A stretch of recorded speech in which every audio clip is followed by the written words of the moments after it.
ಬ್ರಹ್ಮಶ್ರೀ ಪಿತಾಮಹ ಸುಭಾಷ್ ಪತ್ರಿಜಿಯವರಿಗೆ ವಂದಿಸುತ್ತಾ, ಸ್ವರ್ಣಮಾಲಾ ಪತ್ರಿಜಿ ಅಮ್ಮನವರಿಗೆ ವಂದಿಸುತ್ತಾ, PSS ಮೂವ್ಮೆಂಟ್ನ ಎಲ್ಲ pyramid ಮಾಸ್ಟರ್ಗಳಿಗೆ ವಂದಿಸುತ್ತಾ,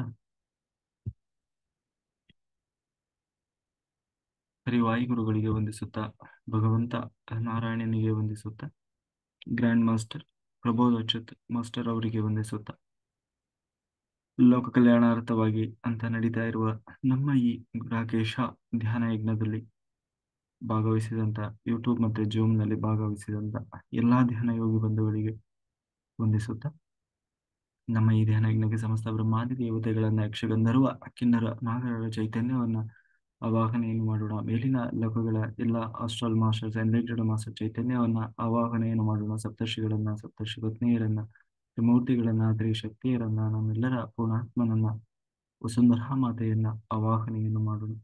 ಲೋಕ ಕಲ್ಯಾಣಾರ್ಥವಾಗಿ ಅಂತ ಹೇಳಿ ಯಾರೆಲ್ಲ ಕೂತು ತಪಸ್ಸು ಮಾಡ್ತಾ ಇದ್ದಾರೆ, ಧ್ಯಾನ ಮಾಡ್ತಾ ಇದ್ದಾರೆ, ಯೋಗಿಗಳು, ಸಿದ್ಧ ಪುರುಷರು, ಋಷಿ ಮುನಿಗಳು, ಹಿಮಾಲಯದ ಯೋಗಿಗಳು, ಅವರೆಲ್ಲರ ಚೈತನ್ಯವನ್ನು ಕೂಡ ಆವಾಹನೆಯನ್ನು ಮಾಡೋಣ. ಸದಾನಂದ ಯೋಗಿಗಳು, ಮಹಾವತಾರ ಬಾಬಾಜಿಯವರು, ರಮಣ ಮಹರ್ಷಿಗಳು, ಲಹರಿ ಮಹರ್ಷಿಗಳು, ರಾಘವೇಂದ್ರ ಸ್ವಾಮಿಗಳು, ಸಾಯಿಬಾಬಾ, ಬುದ್ಧ ಭಗವಾನರು, ಮಹಾವೀರರು, ಜೈನ ತೀರ್ಥಂಕರರ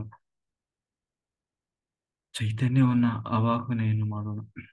ವಿಶ್ವರೂಪಿಯಾದ ಪರಬ್ರಹ್ಮ ಸ್ವರೂಪಿಯಾದ ಭಗವಂತನನ್ನ ಆವಾಹನೆಯನ್ನು ಮಾಡ್ತಾ ನಮ್ಮ ಈ ಧ್ಯಾನ ಯಜ್ಞದಲ್ಲಿ ನಾವು ಮುಂದುವರಿಯೋಣ ಅಂತ ಹೇಳ್ತಾ, ಮಾಸ್ಟರ್ಸ್ ಈಗ ಆ ಏನ ಅಂತಂದ್ರೆ ಉಪವಾಸ, ನಾವು ಉಪವಾಸ ಮಾಡಿ ಧ್ಯಾನ ಮಾಡ್ಬೇಕು ಅಂತೀವಲ್ಲ, ಅದು ನಮಗೆ ಈ ಏಕಾದಶಿ ದಿವಸ ನಾವೀಗ ಉಪವಾಸ ಇರ್ತೀವಲ್ಲ, ನಾವು ಧ್ಯಾನ ಮಾಡುವಾಗ ಹೇಗಾಗ್ತದೆ, ಬರೀ ಧ್ಯಾನ ಮಾಡುವಾಗ ಮಾತ್ರ ಅಲ್ಲ, ಧ್ಯಾನ ಇಲ್ಲದೆ ಇರುವಾಗಲೂ ಕೂಡ ಇಲ್ಲಿ ನಮ್ದು ಅಗ್ನಚಕ್ರ ಫುಲ್ ಸೆನ್ಸ್ ಆಗ್ತಾ ಇರುತ್ತೆ. ಅದರಲ್ಲೂ ಯಾವತ್ತು ಅಂದ್ರೆ ಏಕಾದಶಿ ಅಥವಾ ಉಪವಾಸ ದಿನಗಳಲ್ಲಿ. ಆಮೇಲೆ ಅವಾಗ ಉಪವಾಸದಲ್ಲಿ ಧ್ಯಾನ ಮಾಡುವಾಗ ಬಹಳ ಎನರ್ಜಿ ಇರುತ್ತೆ, ಅದು ತಡಿಲಿಕ್ಕಾಗಲ್ಲ, ಹಿಂಗೆ ಬ್ಯಾಲೆನ್ಸ್ ಅಷ್ಟು ಎನರ್ಜಿ ಫ್ಲೋ ಆಗುತ್ತೆ. ಹಾಗಾಗಿ ನಾವು ಆದಷ್ಟು ನಮ್ಮ ಸಾಧನೆಯ ಜೊತೆಗೆ ಉಪವಾಸವನ್ನು ಕೂಡ ಅಳವಡಿಸ್ಕೊಳ್ಬೇಕು. ಯಾವ್ಯಾವತ್ತೂ ಉಪವಾಸ ಮಾಡೋದಕ್ಕಿಂತ ಏಕಾದಶಿ ತಿಂಗಳಲ್ಲಿ 2 ಟೈಮ್ ಬರ್ತದೆ, 15 ದಿವಸಕ್ಕೆ ಒಂದು ಸಾರಿ. ಹೇಗೆ ಹುಣ್ಣಿಮೆ ಅಮಾವಾಸ್ಯೆ ಬರ್ತದೋ ಹಾಗೆ ಏಕಾದಶಿ ತಿಥಿ ಬರ್ತದೆ. ಏಕಾದಶಿಯನ್ನ ಮಾಡುವುದರಿಂದ ಆ ಆಯುರ್ವೇದ ಶಾಸ್ತ್ರದಲ್ಲೂ ಕೂಡ ಅದರ ಬಗ್ಗೆ ಉಲ್ಲೇಖ ಇದೆ. 15 ದಿನಕ್ಕೆ ಒಮ್ಮೆ ಆದರೂ ನಾವು ಒಂದು ಉಪವಾಸ ಮಾಡಬೇಕು ಅಂತ ಹೇಳಿ. ಯಾಕೆ ಅಂತಂದ್ರೆ ನಮ್ದು ಏನು ಡೈಜೆಷನ್ ಸಿಸ್ಟಮ್ ಪೂರ್ತಿ ರೆಸ್ಟಿಗೆ ಹೋಗುತ್ತೆ, ಎಲ್ಲ ಕ್ಲೀನ್ ಆಗ್ತವೆ. ಹ್ಮ್. ಜೊತೆಗೆ ಅದರಲ್ಲಿ ಏನು ಖರ್ಚು ಮಾಡುವಂಥದ್ದು ಏನೂ ಇರಲ್ಲ. ಅದರಲ್ಲೂ ನಿರ್ಜಲ ಉಪವಾಸ, ನಿರ್ಜಲ ಅಂದ್ರೆ ನೀರನ್ನು ಕುಡಿಯದೆ ಉಪವಾಸ ಮಾಡುವುದು, ಅದು ನಮ್ಮನ್ನ ಗಟ್ಟಿಗೊಳಿಸ್ತದೆ, ನಮ್ಮ ಶರೀರವನ್ನು ಗಟ್ಟಿಗೊಳಿಸ್ತದೆ. ಈ BP, ಶುಗರು ಈ ಥರದ್ದೆಲ್ಲ ದೇಹದಲ್ಲಿ ಕಂಟ್ರೋಲಿಗೆ ಬರ್ಲಿಕ್ಕೆ ಶುರು ಆಗ್ತದೆ. ಆಯ್ತಾ? ಹಾಗಾಗಿ ಸಾಧ್ಯವಾದರೆ ಎಲ್ಲರೂ ಅಳವಡಿಸಿಕೊಳ್ಳಿ, ಒಳ್ಳೆಯದು. ಎಲ್ಲದಕ್ಕಿಂತ ಹೆಚ್ಚಾಗಿ ನೀವು ಎಲ್ಲಾ ವ್ರತಗಳನ್ನ ಮಾಡಿದ ಪುಣ್ಯ ಕೇವಲ ಏಕಾದಶಿ ವ್ರತ ಮಾಡೋದ್ರಿಂದ ಬರ್ತದೆ. ಏಕಾದಶಿ ವ್ರತ ಮಾಡುವವರು ಬೇರೆ ಯಾವ ವ್ರತದ ಮತ್ತೆ ವಿಶೇಷವಾಗಿ ಮಾಡುವ ಅವಶ್ಯಕತೆ ಇರೋಲ್ಲ. ಆಯ್ತಾ? ಈಗ ನಾಳೆ ಶಿವರಾತ್ರಿ ಇದೆಯಲ್ಲ, ಅವರು ಶಿವರಾತ್ರಿ ಉಪವಾಸ ಮಾಡೋದು ಬೇಕಾಗಿಲ್ಲ, ಏಕಾದಶಿ ಮಾಡುವವರಿಗೆ ಮಾತ್ರ. ಆಯ್ತಾ? ಉಳಿದವರೆಲ್ಲ ಮಾಡ್ಲೇಬೇಕು.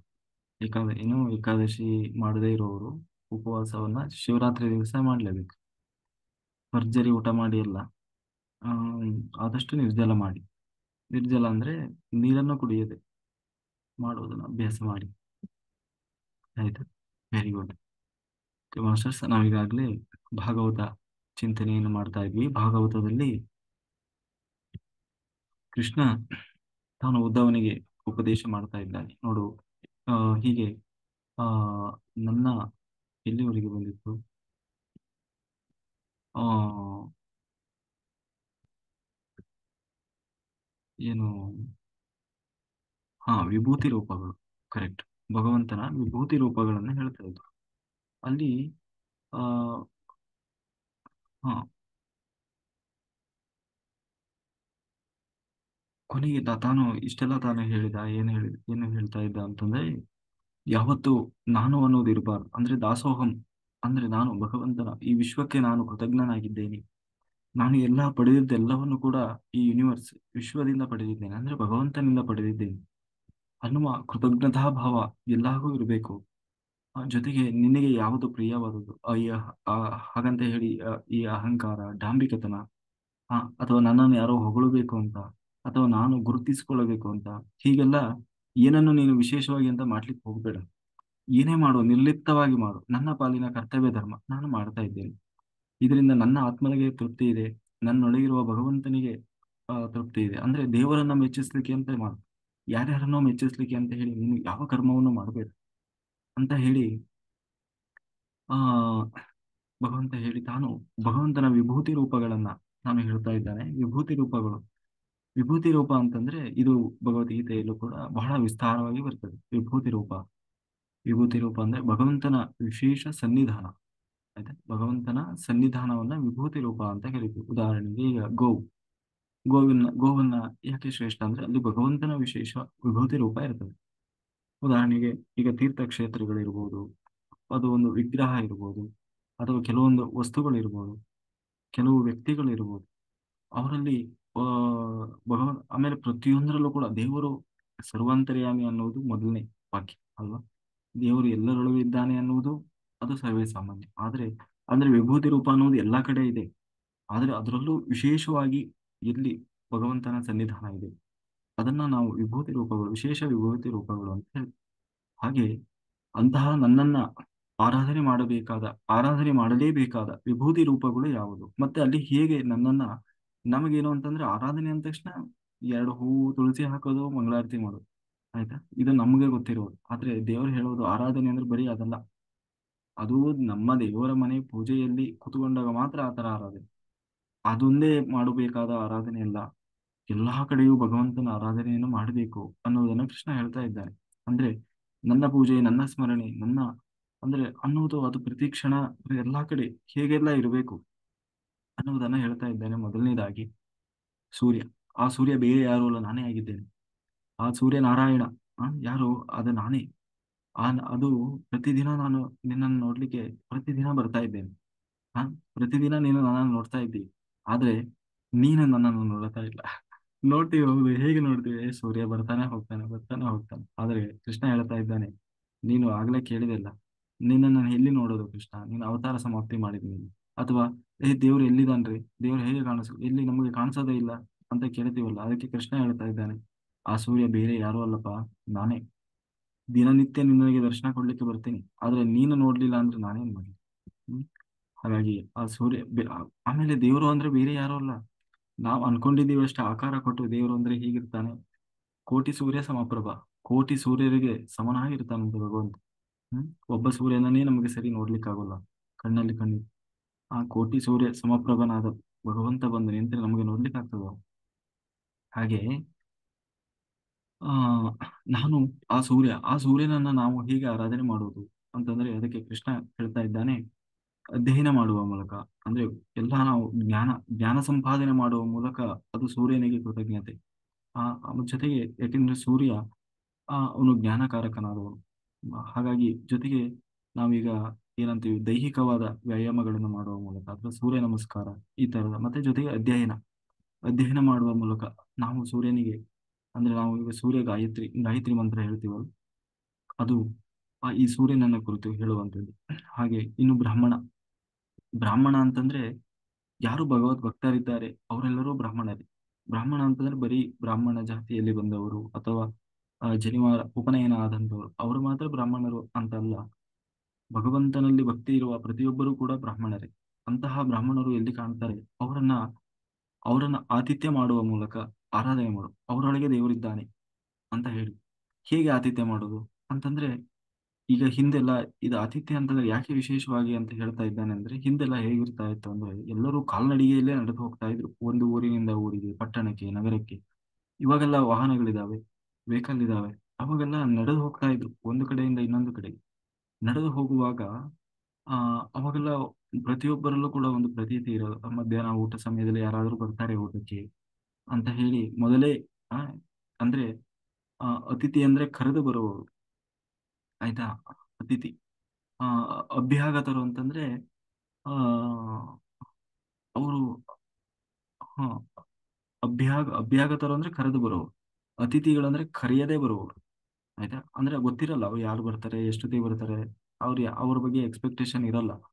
ಆದ್ರೆ ದಿಢೀರ್ ಅಂತ ಬಂದ್ಬಿಡ್ತಾರೆ. ಬಂದಾಗ ಅವರನ್ನ ನಾವು ಸಾಕ್ಷಾತ್ ಭಗವಂತನೇ ಬಂದಿದ್ದಾನೆ ಅಗ್ನಿ ರೂಪದಲ್ಲಿ ಅಂತ ಹೇಳಿ ಅವರನ್ನ ನಾವು ಆರಾಧನೆ ಮಾಡೋದು ಅಂದ್ರೆ ಅವರಿಗೆ ಆತಿಥ್ಯ ಬಂದಾಗ. ಅದಕ್ಕೆ ಕೃಷ್ಣ ಏನ್ ಹೇಳ್ತಾನೆ, ಅವರನ್ನ ಆತಿಥ್ಯ ಮಾಡು. ಹೇಗೆ ಆತಿಥ್ಯ ಮಾಡು? ಬಂದಾಗ ಫಸ್ಟ್ ಅವ್ರು ಬಂದ ಕೂಡಲೇ ಅವರಿಗೆ ಕಾಲು ತೊಳ್ಕೊಳ್ಳಿಕ್ಕೆ ನೀರು ಕೊಡು, ಒಳ್ಳೆಯ ಎರಡು ಮಾತುಗಳ ಆಡು, ಅವ್ರು ಕೂತ್ಕೊಳ್ಳಿಕ್ಕೆ ಆಸನ ಕೊಡು, ಕುಡಿಲಿಕ್ಕೆ ನೀರು ಕೊಡು. ಕೊನೆಗೆ ಅವ್ರಿಗೆ ಏನಾದ್ರೂ ಊಟದ ಅವಶ್ಯಕತೆ ಇದೆಯಾ, ಏನಾದ್ರೂ ಹಸಿದು ಬಂದಿದ್ದಾರಾ, ಅವರಿಗೆ ನಿನ್ನ ಮನೆಯಲ್ಲಿ ಏನಿದೆ ಅದನ್ನ ಆ ಊಟ ಮಾಡ್ಲಿಕ್ಕೆ ಅನ್ನ ಬಡಿಸು. ಇದು ಆ ಯಾರು ಹಸಿದು ಬರ್ತಾರೆ, ಇದು ಕೇವಲ ಅವರಿಗೆ ಅಂತಲ್ಲ, ಯಾರು ಹಸಿದು ಬಂದವರಿಗೆ, ದಣಿದು ಬಂದವರಿಗೆ, ಅದರಲ್ಲೂ ವಿಶೇಷವಾಗಿ ಭಗವಂತನ ಭಕ್ತರು ಅಂತ ಯಾರು ಇರ್ತಾರೆ, ತೀರ್ಥಯಾತ್ರೆ ಮಾಡುವವರು, ಹೀಗೆ ಅಂಥವರಿಗೆ ನೀನು ಆತಿಥ್ಯ ಮಾಡು. ಆ ಮೂಲಕ ಅವರೊಳಗಿರುವ ಭಗವಂತನನ್ನು ಆರಾಧನೆ ಮಾಡು. ಗೋವು, ಆ ಗೋವಿನ ಒಳಗೆ ನಾನು ಗೋಪಾಲಕೃಷ್ಣನಾಗಿ ಕೃಷ್ಣ ಗೋವಿನೊಳಗೆ ಇದ್ದಾನೆ. ಮುಕ್ಕೋಟಿ ದೇವತೆಗಳಿರ್ತಾರಂತೆ. ಹಾಗೆ ಆ ಗೋವನ್ನ ಹೇಗೆ ಆರಾಧನೆ ಮಾಡುದು? ಆ ಗೋವಿಗೆ ಏನು ಇಷ್ಟವೋ ಅದನ್ನು ಮಾಡು. ಅದು ಬಿಟ್ಟು ನೀನು ಆ ಗೋವಿಗೂ ಹೋಗಿ ಅರ್ಶಿನ ಕುಂಕುಮ ಹಚ್ಚಿ ಮಂಗಳಾರತಿ ಮಾಡ್ಬೇಡ. ಆಯ್ತಾ, ದೇವರು ಹೇಳ್ತಾ ಇರೋದು ಗೋವನ್ನ ಹೇಗೆ ಆರಾಧನೆ ಮಾಡು ಅಂದ್ರೆ ಅದಕ್ಕೆ ಏನು ಇಷ್ಟವೋ ಅದು ಮಾಡು. ಗೋವುಗಳಿಗೆ ಏನು ಇಷ್ಟ ಆಗುತ್ತೆ, ಅವುಗಳಿಗೆ ಈಗ ಸ್ನಾನ ಮಾಡುವಾಗ ಅವು ಬಹಳ ಇಷ್ಟಪಡುತ್ತವೆ. ಆಮೇಲೆ ಮೈ ಮೇಲೆ ತಿಕ್ಕೋದು ಅಥವಾ ಕೈ ಆಡಿಸೋದು, ಹಾಗೆಲ್ಲ ಆ ಗೋವುಗಳಿಗೆ ಅಂದ್ರೆ ಬಹಳ ಇಷ್ಟ. ಜೊತೆಗೆ ಅವು ಬಹಳ ಬಯಸೋದೇನು, ತಿನ್ನೋದು. ಏನಾದ್ರೂ ತಿನ್ಲಿಕ್ಕೆ ಕೊಟ್ರೆ ಅವು ತಿಂತ ಈಗ ನೋಡಿ, ಮನೆ ಮುಂದೆ ಎಲ್ಲದೇ, ಈ ಹಳ್ಳಿಯಲ್ಲಿ ಸಿಟಿಯಲ್ಲೂ ಕೂಡ ಕೆಲವು ಅಭ್ಯಾಸ ಇರುವ ಹಸುಗಳು ಮನೆ ಮುಂದೆ ಬಂದು ನಿಂತ್ಕೊಂಡಿರ್ತಾವೆ, ಏನಾದ್ರೂ ಕೊಡ್ತಾರ ಅಂತ. ಅದು ಕೆಲವರಿಗಂತೂ ಅಭ್ಯಾಸ ಇರ್ತದೆ. ಏನಾದ್ರೂ ಕೊಟ್ರಷ್ಟೇ ಅದು ಹೋಗೋದು, ಇಲ್ಲಾಂದ್ರೆ ಮನೆ ಮುಂದೆ ಬಂದು ಹಾಗೆ ನಿಂತು ಬಿಡ್ತಾವೆ. ಹಾಗೆ ಆ ಆತರ ಗೋವುಗಳನ್ನ ಆರಾಧನೆ ಮಾಡು, ಅವುಗೆ ಏನು ಇಷ್ಟವೋ ಅದನ್ನು ತಿನ್ಲಿಕ್ಕೆ ಕೊಡು. ಆ ಮೂಲಕ ಆ ಕೃಷ್ಣಾರ್ಪಣೆ ಹೇಳು, ಒಳಗಿರುವ ಗೋಪಾಲ ಕೃಷ್ಣನಿಗೆ ಕೊಟ್ಟೆ ನಾನು ಅಂತ ಹೇಳಿ ಆ ಅಲ್ಲಿ ಆರಾಧನೆ ಮಾಡು. ಜೊತೆಗೆ ವೈಷ್ಣವರು, ಯಾರು ಭಗವಂತನ ಭಕ್ತರಿದ್ದಾರೆ, ಅವನು ಯಾರೇ ಆಗಿರ್ಲಿ, ಅವನ ಜಾತಿ ಕುಲ, ಅವನು ಬೇಕಾದವನು ಬೇಡಾದವನು, ಅವನು ಬಡವ ಬಲ್ಲಿಗ ಅಂತ ಯೋಚನೆ ಮಾಡಬೇಡ. ಅವನು ಒಂದು ವೇಳೆ ಅವನು ಭಗವಂತನಲ್ಲಿ ಭಕ್ತಿ ಇರುವವನೇ ಆಗಿರ್ಲಿ, ಬರೀ ಅವನಲ್ಲಿ ಒಂದು ನಾಮ ಹಾಕೊಳ್ಳುವವನೇ ಆಗಿರ್ಲಿ, ಅವನಲ್ಲಿ ಅಟ್ಲೀಸ್ಟ್ ಏನೋ ಒಂದು ಶ್ರದ್ಧೆ ಇದೆ ಅಲ್ವಾ, ದೇವರು ಅನ್ನುವ ಶ್ರದ್ಧೆ ಇದೆ. ಅವನನ್ನ ನಿನ್ನ ಬಂಧುವಿನ ಹಾಗೆ ನೋಡು. ಯಾವತ್ತೂ ಅವನನ್ನ ಅಪಹಾಸ್ಯ ಮಾಡ್ಲಿಕ್ಕೆ ಹೋಗ್ಬೇಡ, ದ್ವೇಷ ಮಾಡ್ಲಿಕ್ಕೆ ಹೋಗ್ಬೇಡ. ಯಾಕೆಂದ್ರೆ ಜೊತೆಗೆ ಅವನನ್ನು ಏನಂತೀವಿ, ಕಿಂಡಲ್ ಮಾಡ್ಲಿಕ್ಕೆ ಹೋಗ್ಬೇಡ. ಅವನನ್ನು ಆಧಾರದಿಂದ ಕೊಡು, ನಿನ್ನ ಬಂಧುವಿನ ಹಾಗೆ. ನಿನಗೆ ಅತ್ಯಂತ ಬೇಕಾದವರು ಹೇಗಿರ್ತಾರೋ ಹಾಗೆ ಅವನನ್ನ ಕಾಣು. ಇನ್ನು ಆಕಾಶದಲ್ಲಿ ನಾನಿದ್ದೇನೆ. ಆಕಾಶದಲ್ಲಿ ಹೇಗೆ ಆ ಆರಾಧನೆ ಮಾಡುವುದು ಅಂದ್ರೆ ಕೃಷ್ಣ ಹೇಳ್ತಾನೆ, ಧ್ಯಾನ ಮಾಡುವ ಮೂಲಕ. ಧ್ಯಾನಾಸಕ್ತನಾಗು. ನಿರಂತರವಾಗಿ ಮೌನವಾಗಿ ಎಷ್ಟು ಕಾಲ ನಿನಗೆ ಸಮಯ ಸಿಗ್ತದೋ ಅಷ್ಟು ಧ್ಯಾನಾಸಕ್ತನಾಗು. ಆ ಧ್ಯಾನದಲ್ಲಿ ಸರ್ವವ್ಯಾಪಿಯಾಗಿರುವಂತಹ, ಅಂದ್ರೆ ಆಕಾಶ ಅಂದ್ರೆ ಏನು, ಸರ್ವವ್ಯಾಪಿ. ಆ ಸರ್ವವ್ಯಾಪಿಯಾದ ನನ್ನನ್ನ ಧ್ಯಾನದಲ್ಲಿ ಕಾಣು. ಅದೇ ನೀನು ನನ್ನನ್ನು ಮಾಡುವ ಆರಾಧನೆ. ಇನ್ನು ವಾಯು ಅಂದ್ರೆ ಗಾಳಿಯಲ್ಲಿ ದೇವರನ್ನ ಹೇಗೆ ಆರಾಧನೆ ಮಾಡುವುದು ಅಂತ ನಿನ್ನ ಶ್ವಾಸದ ಮೇಲೆ ಗಮನ ಇಡೋದು, ಅಂದ್ರೆ ಆ ಪ್ರಾಣವಾಯು. ಆ ಮೂಲಕ ನನ್ನನ್ನ ಆರಾಧನೆ ಮಾಡು. ಜೊತೆಗೆ ನೀರು, ಅಂದ್ರೆ ಈ ಕಳಶಗಳನ್ನ ತುಂಬುವ ಮೂಲಕ, ಜೊತೆಗೆ ನಾವು ಈಗ ಸ್ನಾನ ಮಾಡುವ ಮೂಲಕ, ಅಥವಾ ತೀರ್ಥ ಸ್ನಾನಗಳನ್ನು ಮಾಡುವ ಮೂಲಕ, ಅಥವಾ ನೋಡಿ ಪುಣ್ಯ ನದಿ ಅಂತ ಹೇಳಿ ಸಮುದ್ರಗಳನ್ನ, ಹೀಗೆ ಆ ಅಲ್ಲೂ ಕೂಡ ನನ್ನ ಸನ್ನಿಧಾನ ಇರ್ತದೆ. ಅಲ್ಲಿ ನೀನು ಆರಾಧನೆ ಅಂತಂದ್ರೆ ನಾನು ಹೇಳಿದ ಹಾಗೆ ಬರೀ ನಾವು ಅರ್ಶಿನ ಕುಂಕುಮ ಹಚ್ಚೋದು, ಮಂಗಳಾರತಿ ಮಾಡೋದು ಇದು ಮಾತ್ರ ಅಲ್ಲ, ಶ್ರದ್ಧೆ. ಎಲ್ಲಾ ಕಡೆನೂ ಬೇಕಾಗಿರೋದು ಶ್ರದ್ಧೆ, ಮತ್ತೆ ಅಲ್ಲಿ ಗುರುತಿಸುವಿಕೆ, ಇಲ್ಲಿ ದೇವರಿದ್ದಾನೆ, ಭಗವಂತನ ಸನ್ನಿಧಾನ ಇದೆ ಅಂತ ಹೇಳಿ ನಾವು ಗುರುತಿಸುವುದು ಮುಖ್ಯ. ಆಯ್ತಾ, ನಮ್ಮ ಒಳಗೆ ಆ ಒಂದು ಕಲ್ಪನೆ ಬರಬೇಕು. ಈಗ ನಮ್ಮ ಹಿಂದಿನವರು ಕೂಡ ಯಾಕೆ ವಿಗ್ರಹವನ್ನ ನಮಗೆ ಇಟ್ಟಿದ್ದಾರೆ ಅಂತಂದ್ರೆ, ನಮಗೆ ಆ ದೇವರು ಅನ್ನೋ ಕಲ್ಪನೆ ಬರಬೇಕು ಅಂತ. ಇಲ್ಲಾಂದ್ರೆ ನೀವು ಸುಮ್ನೆ ಖಾಲಿ ಜಾಗ ಬಿಟ್ಟು ದೇವರು ದೇವರು ಅಂದ್ರೆ ಎಲ್ಲರಿಗೂ ಬರಲ್ಲ ಅದು ಆ ಕಲ್ಪನೆ. ಈಗ ಉದಾಹರಣೆಗೆ, ಈಗ ಶಾಲೆಯಲ್ಲಿ ಮಕ್ಕಳಿಗೆ ಒಂದು ಭೂಪಟವನ್ನ ತೋರಿಸಿ, ನೋಡಿ ಮಕ್ಕಳೇ, ಇದೇ ಭಾರತ ಅಂತ ನಾವು ತೋರಿಸ್ತೀವಿ. ಆದ್ರೆ ಅದೇ ಭಾರತವಾ? ಇಲ್ಲ, ಆ ಮಗು ಅದೇ ಅನ್ಕೊಳ್ತದೆ, ಓಹೋ ಭಾರತ ಅಂದ್ರೆ ಇದೆ ಅಂತ. ಆ ಚಿತ್ರಪಟವನ್ನೇ, ಆ ಮ್ಯಾಪ್ ಅನ್ನೇ ಏನ್ ಅನ್ಕೊಂಡಿರ್ತದೆ ಅದು, ಭಾರತ ಅಂದ್ರೆ ಇದೆ ಅಂತ ತಿಳ್ಕೊಂಡಿರ್ತದೆ. ಅಂದ್ರೆ ಅದು ಕಲ್ಪನೆ ಬರಬೇಕಲ್ವಾ, ದೇಶ ನೋಡು, ಭಾರತ ದೇಶ ಅಂದ್ರೆ ಹೀಗೆಲ್ಲ ಇದೆ, ಇಲ್ಲಿ ಈ ರಾಜ್ಯಗಳು ಬರ್ತದೆ, ಹೀಗೆ ಇರ್ತದೆ ಅನ್ನೋ ಒಂದು ಕಲ್ಪನೆಯನ್ನ ಅದರಲ್ಲಿ ಮೂಡಿಸ್ಬೇಕು. ಅದಕ್ಕಾಗಿ ಒಂದು ಮ್ಯಾಪ್. ಹಾಗೆ ನಮ್ಮಲ್ಲಿ ದೇವರು ಅನ್ನೋ ಒಂದು ಕಲ್ಪನೆ ನಮಗೆ ಬರಬೇಕು. ಹಾಗಾಗಿ ವಿಗ್ರಹ ಇದೆ. ಆದ್ರೆ ವಿಗ್ರಹವೇ ದೇವರಲ್ಲ. ವಿಗ್ರಹದ ಒಳಗೆ ದೇವರಿದ್ದಾನೆ, ಆದ್ರೆ ವಿಗ್ರಹವೇ ದೇವರಲ್ಲ. ಹೀಗೆ ಕೊನೆಗೆ ಭೂಮಿಯಲ್ಲಿ ನನ್ನನ್ನು ಆರಾಧನೆ ಮಾಡು. ಹೇಗೆ ಅಂತಂದ್ರೆ ಮಂಡಲಗಳನ್ನು ಬರೆಯುವ ಮೂಲಕ ಆ ಮಂಡಲದಲ್ಲಿ ನನ್ನನ್ನ ಆರಾಧನೆ ಮಾಡು. ಆ ಹೀಗೆ ಕೊನೆಗೆ ಅಲ್ಲೂ ಇಲ್ಲಿ ಅಲ್ಲ, ಇಡೀ ಜಗತ್ತೇ ನನ್ನ ಸನ್ನಿಧಾನ, ಇಡೀ ಜಗತ್ತೇ ನನ್ನ ಸನ್ನಿಧಾನ ಇರುವಂತ ವಿಭೂತಿ ರೂಪ. ಹಾಗೆ ಎಲ್ಲಿ ನೋಡಿದರೂ ಅಲ್ಲಿ, ಎಲ್ಲಾ ಕಡೆ, ಎಲ್ಲಿ ಎಲ್ಲ ನಿನಗೆ ನೋಡಿದಲ್ಲೆಲ್ಲ ನನ್ನ ರೂಪವನ್ನು ಕಾಣು. ಎಲ್ಲಿ ಏನನ್ನು ನೋಡ್ತೀಯೋ ಅದು ಭಗವಂತನ ರೂಪ ಅಂತ ಹೇಳಿ ಎಲ್ಲಾ ಕಡೆ ಸರ್ವವ್ಯಾಪಿಯಾದ ನನ್ನನ್ನ ಸರ್ವದರಲ್ಲೂ ಕಾಣುವುದನ್ನು ನಾವು, ಅದು ಒಬ್ಬ ಸರ್ವಶ್ರೇಷ್ಠನಾದಂತಹ ಜ್ಞಾನಿ, ಒಬ್ಬ ಯೋಗಿ. ಅವನು ಹೀಗೆ ಎಲ್ಲೋ ಒಂದು ಕೆಲವು ವಸ್ತುಗಳಲ್ಲಿ ಮಾತ್ರ ನೋಡಲ್ಲ. ಅವನು ಸರ್ವ ಸರ್ವ ಕಡೆಯೂ ಏನನ್ನೆಲ್ಲ ನೋಡ್ತಾನೆ, ಕಂಡಲ್ಲೆಲ್ಲ ನಿನ್ನ ವಿಶ್ವರೂಪ ಕಾಣುವರು ಅಂತ ಹೇಳಿ ಈ ದಾಸ ಪದ್ಯದಲ್ಲಿ ಬರ್ತದೆ. ಹಾಗೆ ಏನ್ ನೋಡ್ತಾರೆ, ಏನ್ ಕೇಳ್ತಾರೆ, ಎಲ್ಲವೂ ಭಗವಂತನಂತ. ಆ ಹಾಗೆ ಎಲ್ಲರೊಳಗೂ ದೇವರನ್ನ ಕಾಣ್ತಾನೆ ಒಬ್ಬ ಯೋಗಿಯಾದವನು, ಒಬ್ಬ ಸರ್ವಶ್ರೇಷ್ಠ ಜ್ಞಾನಿಯಾದವನು. ಹಾಗೆ ನೀನು ಅದನ್ನ ಅಭ್ಯಾಸ ಮಾಡು.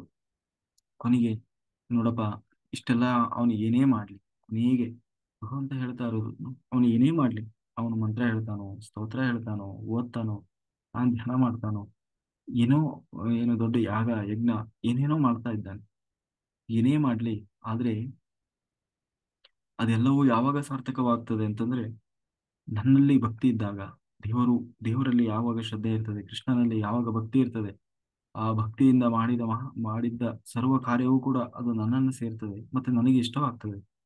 ಇಲ್ಲದಂತಂದ್ರೆ ಯಾವುದೋ ನನಗೆ ಅದು ಏನಂತೀವಿ, ಸುಮ್ಮನೆ ಅಂದ್ರೆ ಮೆಕ್ಯಾನಿಕಲ್ ಆಗಿ ಮಾಡೋದಲ್ಲ.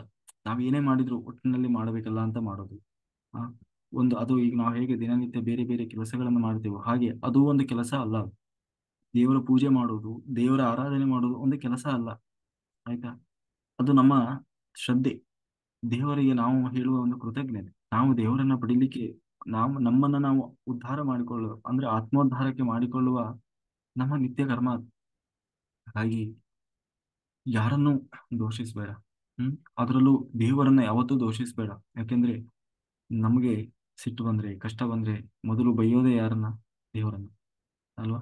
ಅಯ್ಯೋ, ನಾನು ಅಷ್ಟೆಲ್ಲಾ ಮಾಡಿದೆ, ಇಷ್ಟೆಲ್ಲ ನಾನು ಪೂಜೆ ಮಾಡಿದೆ, ವ್ರತ ಮಾಡಿದೆ, ಜಪ ಮಾಡಿದೆ, ಧ್ಯಾನ ಮಾಡಿದೆ, ಆದ್ರೆ ದೇವರು ನನಗೆ ಏನ್ ಕೊಟ್ಟ ಆ ಅಂತ ಹೇಳಿ ನಾವು ಮೊದಲು ಶುರು ಮಾಡೋದೇ ಯಾರನ್ನ? ದೇವರನ್ನ ಅಲ್ವಾ?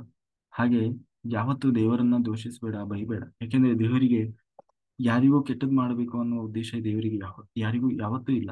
ಅಥವಾ ಯಾರನ್ನ ಹಾಳು ಮಾಡಬೇಕು, ಯಾರನ್ನ ತೊಳಿಬೇಕು, ಇದೆಲ್ಲ ಮನುಷ್ಯನಿಗೆ ಅಥವಾ ಬೇರೆಯವರಿಗೆ ಆ ಸ್ವಭಾವ ಇರ್ಬೋದು. ಆದ್ರೆ ದೇವರು ಸದಾ ನಿನಗೆ ಒಳ್ಳೇದನ್ನೇ ಬಯಸ್ತಾ ಇದ್ದಾನೆ. ನಿನ್ನನ್ನು ಏನಾದ್ರೂ ಮಾಡಿ ಉದ್ಧಾರ ಮಾಡಬೇಕು ಅಂತ ಸದಾ ಅವನು ನಿನ್ನನ್ನು ಒಳ್ಳೇದ್ ಮಾಡ್ಲಿಕ್ಕಾಗಿ ನಿನಗೆ ಪ್ರಯತ್ನ ಮಾಡ್ತಾನೆ ಇದ್ದಾನೆ. ಹಾಗಾಗಿ ನಿನ್ನ ಬದುಕಿನಲ್ಲಿ ಆಗುವ ಹೋಗುಗಳಿಗೆ ಎಲ್ಲದಕ್ಕೂ ನೀನು ದೇವರನ್ನ ದೋಷಿಸಬೇಡ, ಅಥವಾ ಬೇರೆಯವರನ್ನು ಕೂಡ ದೋಷಿಸಬೇಡ. ಯಾಕೆಂದ್ರೆ ಎಲ್ಲರೂ ಮಾಡುವುದು ಕೇವಲ ಒಂದು ನಿಮಿತ್ತ ಮಾತ್ರ. ಎಲ್ಲದಕ್ಕೂ ಕಾರಣ ಏನಿರ್ತದೆ? ನಮ್ದು ಕರ್ಮ ಕಾರಣ ಇರ್ತದೆ. ಅದೇ ಅವರೊಳಗೆ ಕೂತು ಭಗವಂತ ಅವರಿಗೆ ಆ ರೀತಿ ಪ್ರೇರಣೆ ಮಾಡಿ ಮಾಡಿಸ್ತಾ ಇರ್ತಾನೆ. ಹಾಗಾಗಿ ಯಾರನ್ನೂ ದೋಷಿಸಬೇಡ, ಅದರಲ್ಲೂ ದೇವರನ್ನಂತೂ ದೋಷಿಸಲೇಬೇಡ. ಹಾಗಾಗಿ ಆ ಅಂತ ಹೇಳ್ತಾ ನೋಡು, ಈ ಮನುಷ್ಯ ಮನುಷ್ಯ ಸ್ವಭಾವ, ಮನುಷ್ಯನಲ್ಲಿ ಸಾತ್ವಿಕ, ರಾಜಸ, ತಾಮಸ ಗುಣಗಳು ಇರ್ತದೆ. ಈ ಗುಣಗಳು ಹೇಗೆ ಇರ್ತದೆ? ಈ ಗುಣಗಳಿಗೆ ಏನು ಕಾರಣ ಅಂತಂದ್ರೆ, ಸಾತ್ವಿಕ ಸ್ವಭಾವ ಅಂತಂದ್ರೆ ಬಹಳ ಶುದ್ಧವಾದ ಮನಸ್ಥಿತಿ, ಗುಣ. ಆ ಜೊತೆಗೆ ರಾಜಸ ಅಂದ್ರೆ ಮಧ್ಯ ಅರ್ಧಂಬರ್ಧ, ಸ್ವಲ್ಪ ಸ್ವಲ್ಪ. ಇನ್ನು ತಾಮಸ ಗುಣ ಅಂದ್ರೆ ಪೂರ್ತಿ ಕೆಟ್ಟ ಗುಣ. ಹೀಗೆ ಇದು ಮೂರು ರೀತಿಯ ಗುಣಗಳು. ಈ ಮೂರು ರೀತಿಯ ಗುಣಗಳು ಒಬ್ಬ ವ್ಯಕ್ತಿಯಲ್ಲಿ ಹೇಗೆ ಬರ್ತದೆ, ಅಥವಾ ಅದು ಆ, ಹೇಗೆ ಇರ್ಲಿಕ್ಕೆ ಸಾಧ್ಯ ಇದೆ ಅಂತ ಹೇಳಿದ್ರೆ, ಅದಕ್ಕೆ ಕೃಷ್ಣ ಹೇಳ್ತಾ ಇದ್ದಾನೆ ನೋಡು. ಈ ಒಬ್ಬ ವ್ಯಕ್ತಿಯಲ್ಲಿ ಇರುವಂತಹ ಗುಣ, ಅದು ಸಾತ್ವಿಕವೋ, ರಾಜಸವೋ, ತಾಮಸೋ, ಆ ಗುಣ ಹೇಗೆ ತಾನು ಬೆಳೆದು ಬರ್ತದೆ, ಹೇಗೆ ವ್ಯಕ್ತವಾಗ್ತದೆ ಅಂತಂದ್ರೆ ಅದಕ್ಕೆ ಕೃಷ್ಣ ಹೇಳ್ತಾನೆ. ಅಥವಾ ಇದರಲ್ಲಿ ನಾವು ಯಾವಾಗಲೂ ಎಲ್ಲರೂ ಸಾತ್ವಿಕರಾಗಿ ಇರಬೇಕು. ಆದ್ರೆ ಏನ್ ಮಾಡೋದು? ಒಬ್ಬನಲ್ಲಿ ತಾಮಸ ಇದೆ, ಒಬ್ಬನಲ್ಲಿ ರಾಜಸ ಇದೆ. ಈ ಸಾತ್ವಿಕ ಗುಣವನ್ನು ನಾವು ಹೇಗಪ್ಪ ಜಾಗೃತಗೊಳಿಸೋದು? ಅಥವಾ ಯಾವಾಗಲೂ ಸಾತ್ವಿಕತೆ ನಮ್ಮಲ್ಲಿ ಉಳಿಬೇಕು ಅಂದ್ರೆ ಏನ್ ಮಾಡ್ಬೇಕು, ಅಥವಾ ಏನು ಮಾಡಬಾರದು ಅನ್ನುವುದನ್ನ ಕೃಷ್ಣ ತಾನೇ ಹೇಳ್ಕೊಂಡು ಹೋಗ್ತಾನೆ. ನೋಡು, ಈ ನಮ್ಮ ಗುಣಗಳ ಮೇಲೆ, ಈ ಮೂರು ಗುಣಗಳ ಮೇಲೆ ಪ್ರಭಾವ ಬೀರುವಂತ ಅಂಶಗಳು, ಒಟ್ಟು 9 ಅಂಶಗಳನ್ನು ಹೇಳ್ತಾನೆ. ಅದರಲ್ಲಿ ಒಂದು ಪುಸ್ತಕ, ನಾವು ಓದುವ ಪುಸ್ತಕ. ನಾವು ಓದುವ ಪುಸ್ತಕ ಎಂತಹ ಪುಸ್ತಕ ಅನ್ನುವುದರ ಮೇಲೆ ನಮ್ಮ ಸಾತ್ವಿಕ, ರಾಜಸ, ತಾಮಸ ಗುಣಗಳು ಮೇಲೆ ಅದು ಪ್ರಭಾವ ಬೀರ್ತದೆ. ನೀನು ಒಳ್ಳೆಯ ಪುಸ್ತಕಗಳನ್ನು ಓದಿಯೋ, ಸಾತ್ವಿಕ ಪುಸ್ತಕಗಳನ್ನ ಓದಿದೀವೋ, ಅಂದ್ರೆ ಅಧ್ಯಾತ್ಮ ಪುಸ್ತಕಗಳು. ಈಗ ನಮ್ಮಲ್ಲೆಲ್ಲ ಈಗ ಸ್ಪಿರಿಚುವಲ್ ಪುಸ್ತಕಗಳು ಬರ್ತದಲ್ಲ, ರಾಮಾಯಣವೋ ಮಹಾಭಾರತವೋ ಭಾಗವತವೋ ಭಗವದ್ಗೀತೆಯೋ ಪತ್ರಿಜಿಯವರ ತುಳಸಿದಳವೋ ಆತ್ಮಾಯಣವೋ ಸೀತಾಯಣವೋ, ಹೀಗೆ ಈ ತರ ಸಾತ್ವಿಕವಾದ ಪುಸ್ತಕಗಳನ್ನು ನೀನು ಓದ್ತಾ ನಿನ್ನಲ್ಲಿ ಸಾತ್ವಿಕ ಗುಣ ಜಾಗೃತವಾಗ್ತದೆ. ಆ ಜ್ಞಾನ ನಿನ್ನನ್ನು ಸಾತ್ವಿಕನಾಗಿ ಮಾಡ್ತಾ ಹೋಗ್ತದೆ. ಅದೇ ನೀನು ಕೆಟ್ಟ ಕೆಟ್ಟ ಪುಸ್ತಕಗಳನ್ನು ಓದ್ತಾ ಶುರು ಮಾಡಿದೆ ಅಂದ್ರೆ ನಿನ್ನ ಸ್ವಭಾವವು ಕೂಡ ಕೆಟ್ಟ ರೀತಿಯಲ್ಲೇ ಶುರುವಾಗ್ತದೆ. ಅದು ನಿನ್ನನ್ನು ಅದೇ ರೀತಿ ಅದು ತಯಾರು ಮಾಡ್ತಾ ಹೋಗ್ತದೆ. ಹಾಗಾಗಿ ನಾವು ಓದುವ ಪುಸ್ತಕ ಯಾವಾಗಲೂ ಒಳ್ಳೆಯ ಪುಸ್ತಕವಾಗಿರಬೇಕು, ಸಾತ್ವಿಕ ಪುಸ್ತಕವಾಗಿರಬೇಕು. ಸುಮ್ಮನೆ ಏನೇನೋ ಸಿಕ್ತು ಅಂತ ಹೇಳಿ ಸಿಕ್ಕದನ್ನೆಲ್ಲ ಓದುವುದಲ್ಲ. ಅದು ನನಗೆ ಹೇಗೆ ಉಪಯೋಗಕಾರಿ ಇದೆ, ನನಗೆ ಎಷ್ಟು ಒಳ್ಳೇದಾಗ್ತದೆ ಅನ್ನುವುದನ್ನು ಯೋಚನೆ ಮಾಡಿ ಓದಬೇಕು. ಜೊತೆಗೆ ಆರಾಧನಾ ಪದ್ಧತಿ, ನಾವು ಹೇಗೆ ಆರಾಧನೆ ಮಾಡ್ತೀವಿ ದೇವರನ್ನ ಅನ್ನುವುದರ ಮೇಲೆ ನಮ್ಮ ಏನೋ ಆ, ಏನೋ ಗುಣಗಳು ಆ ಆ, ನಿರ್ಧಾರವಾಗ್ತದೆ. ಅಂದ್ರೆ ಆರಾಧನಾ ಪದ್ಧತಿ ಅಂತಂದ್ರೆ ಕೆಲವರು ದೇವರಿಗೆ ಏನೋ ಆ ಏನಂತೇವೆ ಅದು, ನಾನ್ ವೆಜ್, ಕುರಿ ಕೋಳಿ ಎಲ್ಲ ಮಾಡಿ ಆ ಆರಾಧನೆ ಮಾಡ್ತಾರೆ ಕೆಲವರು. ಅವರ ಸ್ವಭಾವವೂ ಹಾಗೆ ಡೆವಲಪ್ ಆಗ್ತದೆ. ಕೆಲವರಿಗೆ ಸಾತ್ವಿಕವಾಗಿ ಆ ದೇವರನ್ನ ಆರಾಧನೆ ಮಾಡ್ತಾರೆ. ಹೂವು ಹಣ್ಣುಗಳನ್ನ ಇಟ್ಟು ಆ ತುಪ್ಪವನ್ನ ಹಾಕಿ ದೇವರಿಗೆ ದೀಪ ಹಚ್ಚಿಯೋ, ಅಥವಾ ಕೊನೆಗೆ ಜ್ಞಾನಿಗಳಾದವರು ತಮ್ಮೊಳಗೆ ದೇವರನ್ನ ಆರಾಧನೆ ಮಾಡ್ತಾರೆ. ಕೆಲವರಿಗೆ ಹೀಗೆ ಅವರು ಹೇಗೆ ದೇವರನ್ನ ಆರಾಧನೆ ಮಾಡ್ತಾರೆ, ಯಾವ ಸ್ಥಿತಿಯಲ್ಲಿ ಆರಾಧನೆ ಮಾಡ್ತಾರೆ ಅನ್ನುವುದರ ಮೇಲೆ ಅವರ ವ್ಯಕ್ತಿತ್ವ ಬೆಳೀತಾ ಹೋಗ್ತದೆ. ಒಂದು ವೇಳೆ ತಾಮಸ ರೀತಿಯಲ್ಲಿ ರಕ್ತ ಮಾಂಸಗಳನ್ನ ದೇವರಿಗೆ ನೈವೇದ್ಯ ಮಾಡ್ತಾ ದೇವರಿಗೆ ಅದೇ ಇಷ್ಟ ಅದೇ ಪ್ರಸಾದ ಅಂತ ಹೇಳಿ ಅವನು ಕೊಡ್ತಾ ಅವನ ದೇವರನ್ನ ಆರಾಧನೆ ಮಾಡ್ತಾ ಹೋದ ಅಂತ ಆದ್ರೆ ತಾಮಸ ರೀತಿಯಲ್ಲಿ ಅವನು ಅದೇ ರೀತಿಯ ಸ್ವಭಾವವನ್ನೇ ಬೆಳೆಸ್ಕೊಳ್ತಾ ಹೋಗ್ತಾನೆ. ಅದೇ ಅವನು ಶ್ರದ್ಧೆಯಿಂದ ಹಣ್ಣು ಅಥವಾ ಸಾತ್ವಿಕವಾದ ಆಹಾರವನ್ನ ಆ, ಅವನು ದೇವರಿಗೆ ನೈವೇದ್ಯ ಮಾಡ್ತಾ ಆ ರೀತಿಯಾಗಿ ಅವನು ದೇವರನ್ನ ಏನು ಕಲ್ಪನೆ ಮಾಡ್ಕೊಳ್ತಾ ಹೋದ ಅಂತಂದ್ರೆ ಅವನಲ್ಲಿ ಅದೇ ರೀತಿಯ ಸ್ವಭಾವಗಳು ಬೆಳೀತಾ ಹೋಗ್ತದೆ. ಹೀಗೆ ಆರಾಧನಾ ಪದ್ಧತಿಯು ಕೂಡ ಅವನ ವ್ಯಕ್ತಿತ್ವದ ಮೇಲೆ ಅವನ ಗುಣದ ಮೇಲೆ ಪ್ರಭಾವ ಬೀರುತ್ತದೆ. ಮತ್ತೆ ಕಾಲವು ಕೂಡ ಆ ವ್ಯಕ್ತಿಯ ವ್ಯಕ್ತಿತ್ವದ ಮೇಲೆ ಗುಣಗಳ ಮೇಲೆ ಆ ಪ್ರಭಾವ ಬೀರುತ್ತದೆ. ನೋಡಿ, ಸಾಮಾನ್ಯವಾಗಿ ವಯಸ್ಸಾದ್ಮೇಲೆ ಎಲ್ಲರಿಗೂ ಒಂದು ಈ ಸಾತ್ವಿಕ ಸ್ವಭಾವ ಅನ್ನೋದು ಬಂದೇ ಬರ್ತದೆ ಅಲ್ವಾ. ಯಾಕೆಂದ್ರೆ ಅವಾಗೆಲ್ಲ ಹೇಳ್ತಾರೆ, ನೋಡಪ್ಪ ಹಂಗೆಲ್ಲ ಮಾಡಬಾರದು, ಹಿಂಗೆಲ್ಲ ಮಾಡಬಾರದು ಅಂತ ಹೇಳಿ ಎಲ್ಲರೂ ಬುದ್ಧಿವಾದ ಹೇಳೋರೆ. ಆದ್ರೆ ಅವನು ಯೌವನದಲ್ಲಿದ್ದಾಗ ಮಾಡಿದ್ದೆಲ್ಲ ಉಲ್ಟಾ ಸೀದಾ. ಅದೇ ಕಾಲೇಜಿಗೆ ಹೋಗುವಾಗ ಅವನು ಯೌವನದಲ್ಲಿದ್ದ, ಅಂದ್ರೆ ಯೌವನದಲ್ಲಿ ಎಲ್ಲರೂ ಸಾತ್ವಿಕರಾಗಿರೋಲ್ಲ ಅಲ್ವಾ. ಅಥವಾ ಮಧ್ಯ ವಯಸ್ಸಿನಲ್ಲಿ ಬಂದಾಗ ಸ್ವಲ್ಪ ರಾಜಸ, ಸಂಪೂರ್ಣ ಸಾತ್ವಿಕತೆ ಇಲ್ಲದೆ ಇದ್ರು, ಸಂಪೂರ್ಣ ತಾಮಸಿಕ ಇಲ್ಲದೆ ಇದ್ರು ಕೂಡ ಆ ಒಂದು ಅಂದ್ರೆ ವಯಸ್ಸಿನ ಪ್ರಭಾವದಿಂದ, ಅಂದ್ರೆ ಆ ಯೌವನದಲ್ಲಿದ್ದಾಗ ತಾಮಸ ಸ್ವಭಾವ ಇರೋದು ಬಹಳ ಕಡಿಮೆ. ಎಲ್ಲರೂ ತಾಮಸ, ಸಾತ್ವಿಕ ಇರೋದು ಬಹಳ ಕಡಿಮೆ. ಬರೀ ಆ ಅವನ ಭಾಷೆಯಲ್ಲಿ ಇದಿರಲ್ಲ. ಹಂಗ್ ಕುತ್ಕೋಬೇಡ ಅಂದ್ರೆ ಅಲ್ಲ, ಹಂಗ್ ಕುಂತ್ರೆ ಏನಾಗ್ತದೆ ಅಂತ, ಅಲ್ಲಿ ಹೋಗ್ಬೇಡಮ್ಮ ಅಂತ ಅಲ್ಲ, ಅಲ್ಲಿ ಹೋದ್ರೆ ಏನಾಗ್ತದೆ ಅಂತ ಅಲ್ವಾ. ಬರೀ ಉಲ್ಟಾ ಸೀದಾ. ನನಗೆ ಹೀಗೆ ಇರ್ಬೇಕು ಹಾಗೆ ಇರ್ಬೇಕು, ನನಗೆ ಇಷ್ಟ ಬಂದಂಗೆ ಇರ್ತೇನೆ ಅಂತವು. ಆಮೇಲೆ ಅವನಿಗೆ ಆಧ್ಯಾತ್ಮಿಕತೆ ಈ ತರದ್ದೆಲ್ಲ ಅವರಿಗೆ ಆಲೋಚನೆ ಇರೋಲ್ಲ. ಅದೆಲ್ಲ ಸುಮ್ಮನೆ ಅವನಿಗೆ ಇವಾಗ ಹೆಂಗೆ ಈಗ ಮಾಡರ್ನೈಸೇಷನ್ ಅದ್ರ ಮೇಲೆ ಹೆಂಗೆ ಪ್ರಭಾವ ಇರ್ತದೋ ಹಾಗೆ ಅದು ಯೌವನದಲ್ಲಿ ಇರ್ತದೆ. ಅದೇ ಬೆಳೀತಾ ಬೆಳೀತಾ ಸಂಸಾರಕ್ಕೆ ಬಿದ್ದ ಮೇಲೆ ಸಂಸಾರದ ಎಲ್ಲ ಈ ಜಂಜಾಟಗಳನ್ನ ಆ, ಇದನ್ನೆಲ್ಲ ಅನುಭವಿಸ್ತಾ ಅನುಭವಿಸ್ತಾ ಅವನಲ್ಲಿ ನಿಧಾನವಾಗಿ ಸಾತ್ವಿಕತೆ ಅನ್ನೋದು ಶುರು ಆಗ್ತದೆ ಅಲ್ವಾ. ಆ ಈ ಹುಡುಗಾಟಿಕೆ ಬುದ್ಧಿ ಕಡಿಮೆ ಆಗ್ತಾ ಬರ್ತದೆ.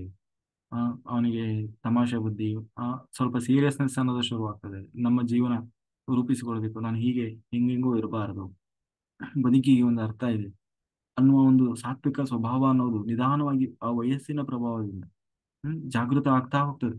ಪೂರ್ತಿ ವಯಸ್ಸಾಗ್ತಾ ಆಗ್ತಾ ಅಯ್ಯೋ ನಾನು ಏನು ಬೇಡಪ್ಪ ದೇವ್ರು ಸಾಕು, ಇದೆಲ್ಲ ಇಷ್ಟು ದಿವಸ ಮಾಡಿ ಮಾಡಿ ಸಾಕಾಗೋಯ್ತು, ಬರೀ ರೋಗ ಕಟ್ಕೊಂಡಿವಿ, ಕೊನೆಗೆ ಏನೂ ಸಿಗ್ಲಿಲ್ಲ, ಕೊನೆಗೆ ಈಗಾದ್ರೂ ದೇವರ ಆರಾಧನೆ ಮಾಡೋಣ, ಒಳ್ಳೆ ರೀತಿಯಲ್ಲಿ ಬದುಕೋಣ, ಸಾರ್ಥಕ ಮಾಡ್ಕೊಳ್ಳೋಣ ಜನ್ಮ ಅಂತ ಹೇಳಿ ಆ ನಿಧಾನವಾಗಿ ಶುರು ಮಾಡ್ತಾನೆ.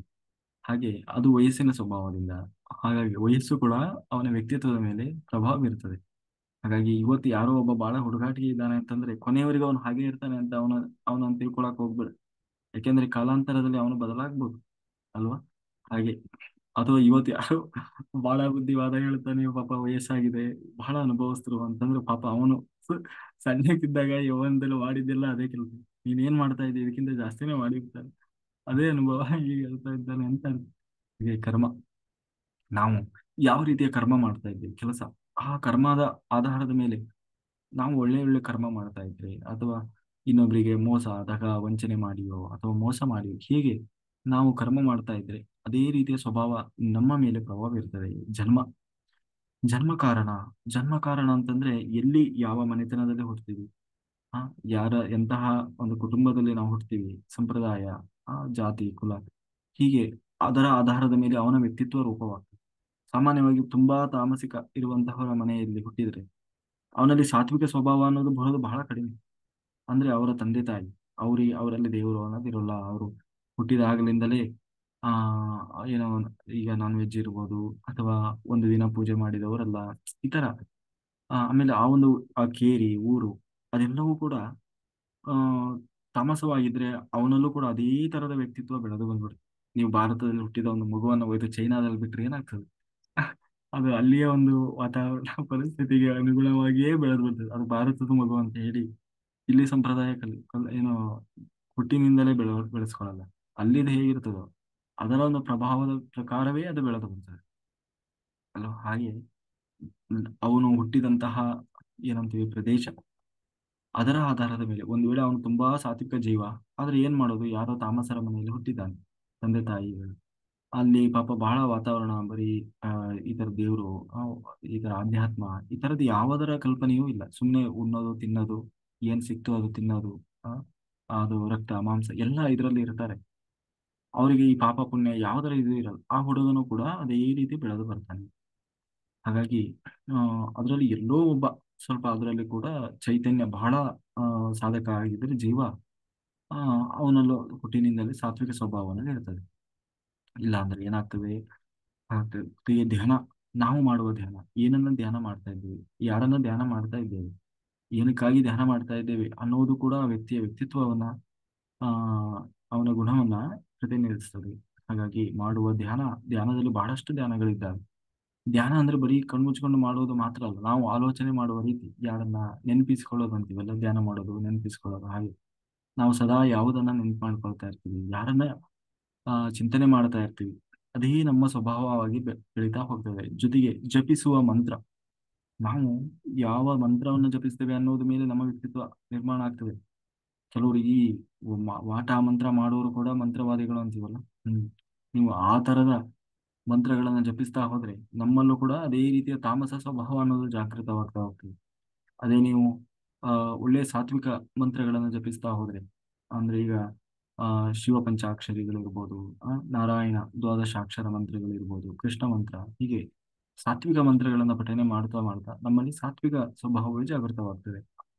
ಆ, ಹಾಗಾಗಿ ಆ ಜಪಿಸುವ ಮಂತ್ರವು ಕೂಡ, ಜೊತೆಗೆ ಸಂಸ್ಕಾರ, ನಮಗೆ ಹುಟ್ಟಿದಾಗಿನಿಂದ ಮಾಡ್ತಾ ಬಂದಂತಹ ಸಂಸ್ಕಾರಗಳು, ಆ ಸಂಸ್ಕಾರಗಳು ಕೂಡ ನಮ್ಮ ಸ್ವಭಾವದ ಮೇಲೆ ಪ್ರಭಾವವನ್ನು ಬೀರ್ತವೆ ಅಂತ ಹೇಳ್ತಾ, ಹಾಗಾಗಿ ನಾವು ಸಾತ್ವಿಕರು ರಾಜಸರು ತಾಮಸರು ಅನ್ನೋದು ಹೇಗಪ್ಪ ನಾವು ತಿಳ್ಕೊಳ್ಳೋದು ಅಂತಂದ್ರೆ, ಅದಕ್ಕೆ ನಾವು ಆ ಸಾತ್ವಿಕ ಅಂತಂದ್ರೆ ನಮ್ಮನ್ನು ನಾವೇ ಅಳವಡಿಸ್ಕೊಳ್ಬೇಕು. ಈ ರೀತಿಯಾಗಿ ನಾವು ಮಾಡುವ ಊಟ, ನಾವು ಮಾಡುವ ಆಹಾರ, ನಮ್ಮ ಆಲೋಚನೆ, ಇದನ್ನೆಲ್ಲ ನಾವು ಯಾವಾಗ ಈ ಸಾತ್ವಿಕ ರೀತಿಯಲ್ಲಿ ಬದಲಾಯಿಸಿಕೊಳ್ತೇವೆ ಆವಾಗ ನಮ್ಮಲ್ಲಿ ಈ ಸಾತ್ವಿಕತೆ ಅನ್ನೋದು ಜಾಗೃತವಾಗ್ತಾ ಹೋಗ್ತದೆ. ಒಂದು ವೇಳೆ ಅದು ನಮ್ಮಲ್ಲಿ ಹುಟ್ಟಿನಿಂದಲೇ ಇಲ್ಲದೇ ಇದ್ರೂ ಕೂಡ ನಾವು ನಿರಂತರವಾಗಿ ಈ ರೀತಿಯ ಪ್ರಯತ್ನ ಮಾಡುವ ಮೂಲಕ ನಮ್ಮಲ್ಲಿ ಸಾತ್ವಿಕತೆ ಅನ್ನೋದು ಜಾಗೃತಗೊಳ್ತಾ ಹೋಗ್ತದೆ.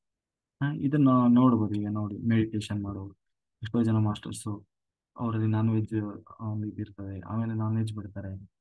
ಆ, ಆಮೇಲೆ ಧ್ಯಾನ ಮಾಡ್ತಾ ಎಲ್ಲರನ್ನು ಸಮಚಿತ್ತದಿಂದ ನೋಡ್ತಾ, ಅಲ್ವಾ, ಅಂದ್ರೆ ಸಾತ್ವಿಕತೆಯ ಕಡೆಗೆ ಬರ್ತಾರೆ. ಇ- ಇದನ್ನೇ ಹೇಳಿದ್ದು ಕೃಷ್ಣ. ಆಮೇಲೆ ಒಳ್ಳೊಳ್ಳೆ ಸ್ಪಿರಿಚುವಲ್ ಪುಸ್ತಕಗಳನ್ನ ಓದಲಿಕ್ಕೆ ಶುರು ಮಾಡ್ತಾರೆ, ಸಜ್ಜನ ಸಾಂಗತ್ಯ ಕೇಳಲಿಕ್ಕೆ ಶುರು ಮಾಡ್ತಾರೆ. ಅವರಿಗೇ ತಿಳಿಯದ ಹಾಗೆ ಅವರು ಆಧ್ಯಾತ್ಮಿಕವಾಗಿ ಸಾತ್ವಿಕ ಸ್ವಭಾವದ ಕಡೆಗೆ ಬರ್ತಾರೆ. ಆ, ಹೀಗೆ ಆ ಇದು ಹುಟ್ಟಿದಾಗ ಎಲ್ಲರನ್ನು ನೀವು ಒಂದೇ ರೀತಿ ಅಂತ ತಿಳ್ಕೊಳ್ಲಿಕ್ಕೆ ಹೋಗ್ಬೇಡ. ಹ್ಮ್ ಹಾಗಾಗಿ ಆ ಅದಕ್ಕೆ ಉದ್ದವ ತಾನು ಪ್ರಶ್ನೆ ಮಾಡ್ತಾ ಇದ್ದಾನೆ, ಮನುಷ್ಯ ಹಾಳಾಗುವುದಕ್ಕೆ ಏನ್ ಕಾರಣ? ಯಾಕೆಂದ್ರೆ ಎಲ್ಲರಿಗೂ ಗೊತ್ತಿದೆ, ಯಾರು ಹಾಳಾಗ್ಬೇಕು ಅಂತ ಏನು ಮಾಡಲ್ಲ, ಆದ್ರೂ ಹಾಳಾಗ್ತಾರೆ ಅಲ್ವಾ. ಹಾಗೆ ಯಾಕೆ ಹಾಳಾಗ್ತಾನ ಅವನು? ಯಾಕೆಂದ್ರೆ ಹಾಳಾಗೋದು ಅಂತಂದ್ರೆ ಬರೀ ಕುಡಿದು ತಿಂದು ಹೀಗೆ ಹಾಳಾಗ್ತಾನೆ ಅಂತಲ್ಲ, ಕೆಲವರು ಆಧ್ಯಾತ್ಮಿಕವಾಗಿ ಇದ್ದವರು ಕೂಡ ಹಾಳಾಗೋದು ಅಲ್ವಾ. ಆಧ್ಯಾತ್ಮಿಕ ಕ್ಷೇತ್ರದಲ್ಲಿದ್ದವರು ಆಧ್ಯಾತ್ಮಿಕ ಉನ್ನತಿಯನ್ನ ಪಡೆಯದೇ ಹೋಗ್ಬೋದು.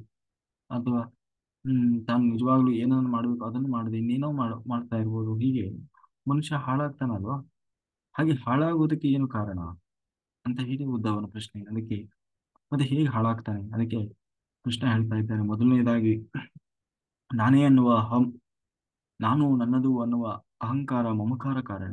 ಅಂದ್ರೆ ಏನೇ ನಾನು ಅಹಂ ಅನ್ನೋದು ಯಾವಾಗ ಬಂತು, ಆಗ ರಜೋಗುಣ ಸಾತ್ವಿಕತೆ ಅನ್ನೋದು ಸತ್ತು ಹೋಗಿ ಏನಾಗ್ತದೆ, ಅವನಲ್ಲಿ ರಜೋಗುಣ ಜಾಗೃತ ಆಗ್ತಾ ಹೋಗ್ತದೆ.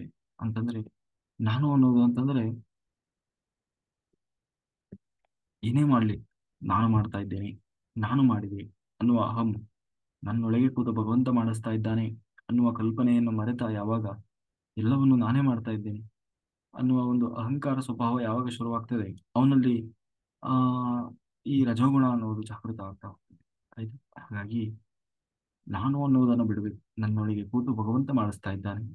ಯಾರೋ ಇನ್ನೊಬ್ಬ ವ್ಯಕ್ತಿಯನ್ನ ನೋಡಿ ಅವನು ಒಳ್ಳೇದ್ ಮಾಡಿದ್ನೋ ಕೆಟ್ಟದ್ ಮಾಡಿದ್ವಿ ಏನೇ ಮಾಡ್ಲಿ, ಅವನು ಅವನೊಳಗೆ ಕೂತ ಭಗವಂತ ಹಾಗೆ ಅವನಿಗೆ ಪ್ರೇರಣೆ ಮಾಡಿಸ್ತಾ ಇದ್ದಾನೆ, ಅವನು ಮಾಡ್ತಾ ಇದ್ದಾನೆ. ಗೀತೆಯಲ್ಲಿ ಕೃಷ್ಣ ಇದನ್ನೇ ಹೇಳೋದು, ಕರ್ಮಯೋಗ ಹ್ಮ್ ಹೇಳುವಾಗ.